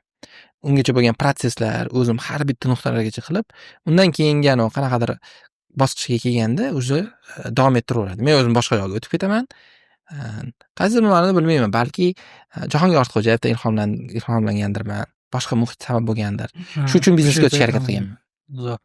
Marketing menejerligiga qanaqa talablaringiz qo'ygansiz? Marketingga talablar, men xohlaymanmi, marketing odam biznesga o'tsa, baribir o'zi aralashar ekan. Ko'p mas'ul, lekin baribir aralashar ekan. Chunki men o'zim bilaman, buni men undan ko'ra yaxshiroq qilganman degan narsa bo'lib baribir aralashaverar ekan. Lekin imkon qadar hozir umuman aralashmaslikka harakat qilyapman, chunki boshqa ish bilan band bo'lganligim uchun o'z hollariga qo'yib qo'yganman. Shu asosiy har oylik bir oy oldin nima qo'yiladi? Plan fact qo'yiladi. Masalan, hamma bir-birini manfaatida bor. Masalan, oxiri borib nima deb taqaladi? Pul berishda taqaladimi? Xo'p, pul berishga borib taqalsa, ungacha bo'lgan bosqich, sotuv bo'limi bo'ladi-yu, bo'limlarda o'zaro bog'liqligi. O'sha bo'lim bo'yicha moliya bo'limi bizda birinchi bo'lib plan qo'yib beradi. Keyingi oy mana bunaqa plan. Keyin uni sotuv bo'limiga o'tadi. Sotuv bo'limi qaraydi, bo'ldi. Bunaqa sotishimiz uchun bizga nima kerak? Konversiyasini o'zini hisoblaydi. Mana shuncha lead kerak. Marketing bo'lim oladi-da, mana bunaqa lead kerak ekan. Unga orada ta'minot aralashadi o'zini bo'lim sifatida. Hammasi moliyadan boshlanadi. Keyin marketing bo'ldi. Mana buncha lead kerak ekanmi? Bitta lead narxi mana buncha bo'ladi bizga. O'rtacha mana buncha byudjet berasan deydi. Keyin shu bo'yicha mana ish qilamiz deydi. Plan beradi rejasini, ko'rib chiqiladi. Asosiy vazifasi men marketing bo'limini, sotuv bo'limini alohida sifatida ko'rmayman. Marketing bo'limini sotuv bo'limini ichidagi bo'lim sifatida ko'rishga harakat qilaman. Chunki davo. Yo, men o'zim shunaqa deb, chunki baribir sotuvga borib taqaladi-da hamma narsa. Marketingni любой qilgan xatti-harakati baribir sotuvga borib taqaladi-yu. Brendni imiji oshishi degan narsani aytadi, lekin brendni imiji oshishi nimaga kerak? U ham davomiy sotuv bo'lish uchun kerak-ku. Odamlar tanlash uchun kerak-ku.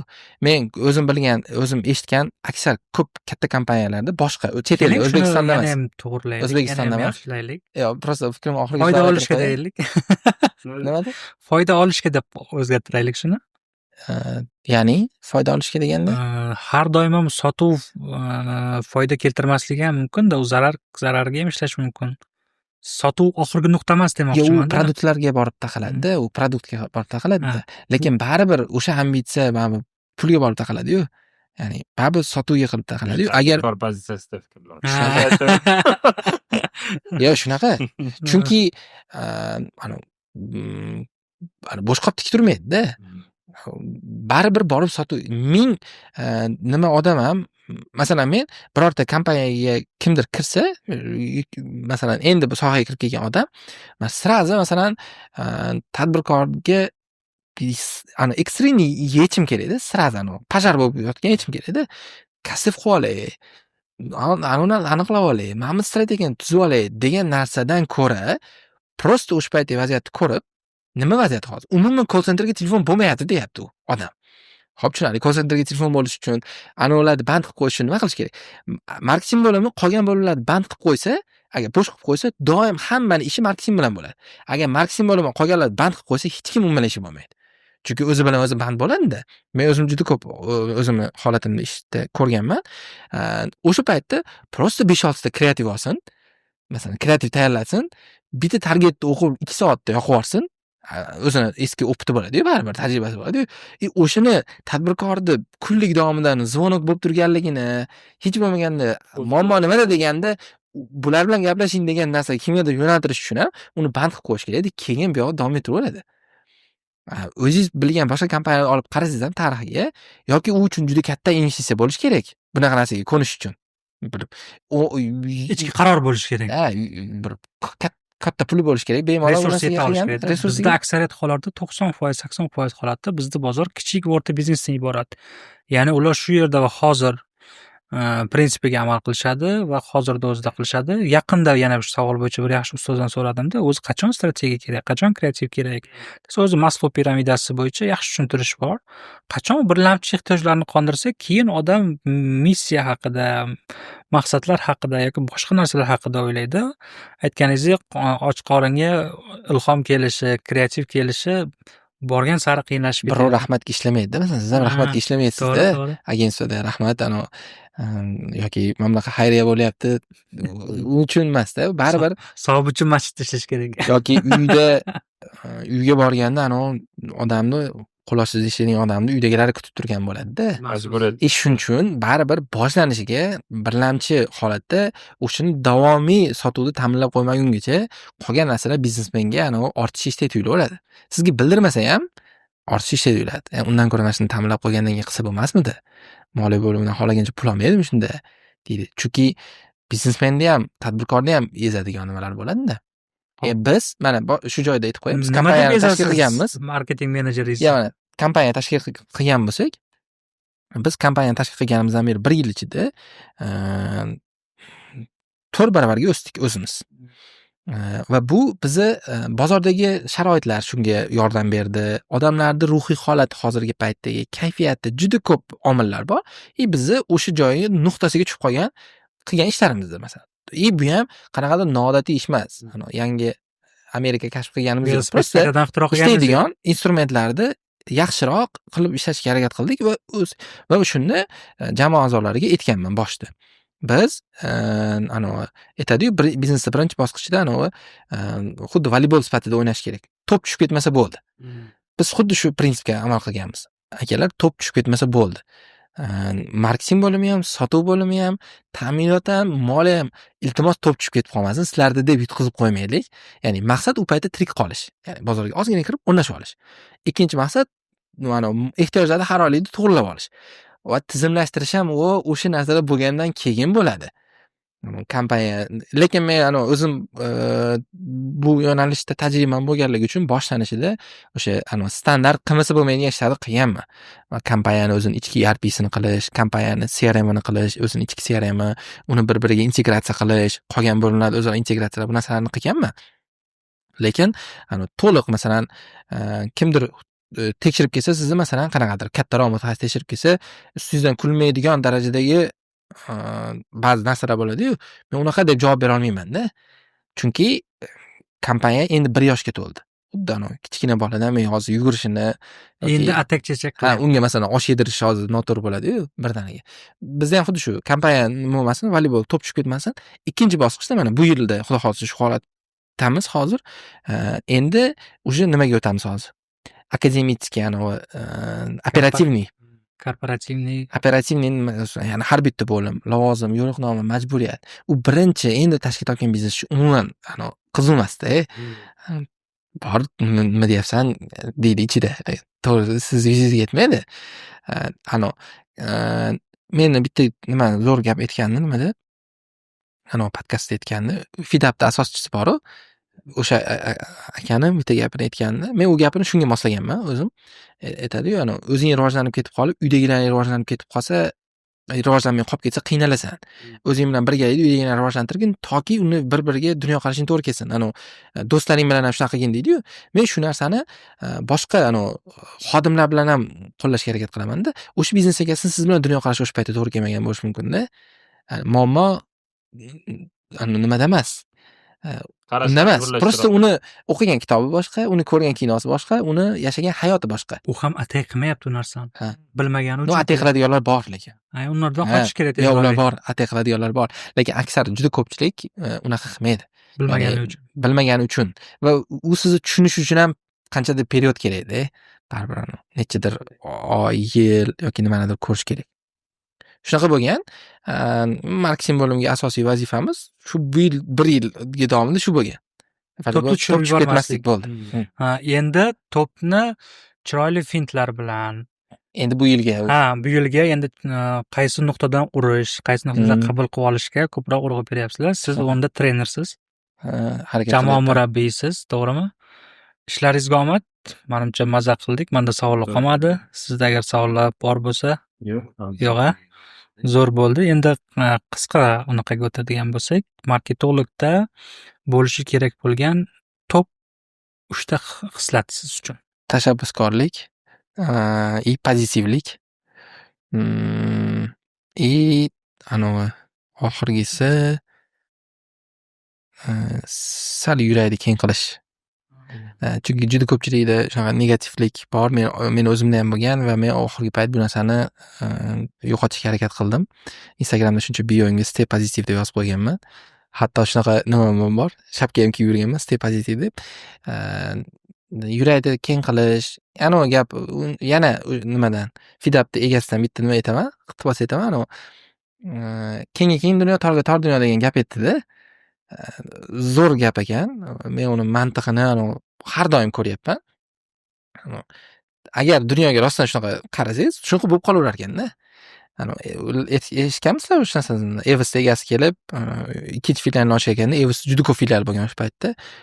Umid nima qilmagan, endi men mamnuncha ochdimmi deb o'ylamagan. O'zi bu narsa yo'q edi senda. Unaqa fikr ham yo'q edi. Keyin fikr paydo bo'ldi. Keyin harakat bo'ldi. Keyin bitta ochding, foydaga kirdi. Amalladi, eplay olding. Keyin ikkinchisini ochding, eplay olding. Ya'ni kengga keng dunyo, torga tor dunyo. Ya'ni tor qarama dunyoga, tor bo'ladi senga. Keng qaravergin degan narsa bo'lganda, men oxirgi payt shunaqa bo'lib qoldim. Zo'r. Endi keyingi savol. Tavsiya qiladigan kitoblar va filmlar. Marketingga oid bo'lishi kerakmi? Marketing bo'lsa ham yaxshiroq. O'zi shuni marketingda o'zi o'qiydi degan kitoblar aniq-ku, o'zini ro'yxati bor-ku, marketingga oid desa Asahiyda ham. Ya'ni sizga ta'sir qilgan, anaqa qilgan. Marketingga oid bo'lgan kitoblarni baribir Filip Kotler kitobini o'qish kerak. O'sha Polning qaysi kitobi bo'lsa ham ichidagi, uning ichida baribir ro'yxatda bo'ladi. Ya'ni ba'zi marketing asoslari bor edi. Ha, o'zi zo'r tushuntirib bergan. Filip Kotlerda o'sha nimasi bor, kitobi. Keyin endi men uni ba'zi kitoblarda erta o'qib qo'ymaslik kerak-da.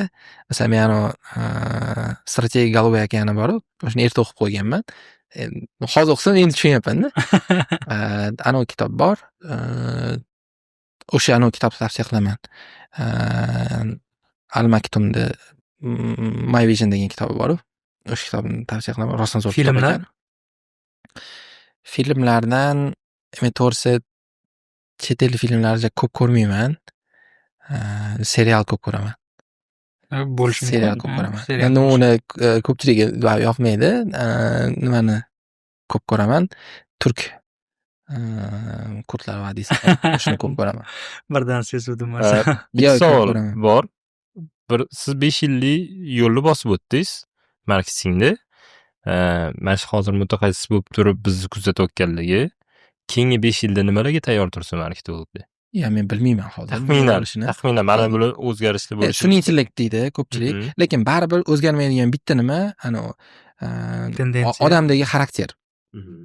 Eng muhim odamdagi xarakter o'sha. Любой odamda bizda nisbatan agressivlik kuchliroq-da. Xarakterda. O'zbeklarda agressivlik kuchliroq. Nimaga deb? Yo'q, nimaga deyapman emas. O'zimizni oldimizga qo'yib qo'ygan uстановка ko'p-da, juda ko'p. Masalan, siz oddiy ko'chada просто tak turgan odamning oldiga borib turib, "U kiyimingiz chiroyli ekan, qayerdan olgansiz?" deya olasizmi? To'g'ri. Qiyin-da. Mana shu narsa juda muhim ekan. Meni bitta o'rtog'im bor. O'zim bilan kollejda birga o'qigan. $1 million kompaniyasi bor. O'zini kapitalizatsiyasi ham shunaqa. Shu darajada biz kollejda kontra o'ynab yurgan paytimizda u bola do'kon oldi berdi qilib filiallar olardi. 16 yosh bola o'sha paytda. Haqiqatda. U bolada o'sha o'rgangan narsam juda tashabbuskor. Juda общительный. Ya'ni o'zini chegarasi bor to'g'ri. U общительный deganda ham nima desa bo'ladi? Odamlarni odamni ko'rgan odamini o'ziga manfaat bera oladigan odam sifatida ko'radi. U ham qanchadir manfaat bera oladi. Ayri boshlashni xohlaydi. Ya'ni bizda masalan odamni dushman sifatida ko'rish ko'pda. Kim bilandir ozgina nimaga ketib qolsa, dushman sifatida ko'rib. Mana shu xarakter menimcha, o'zimga olganda xarakter umuman o'zgarmaydigan.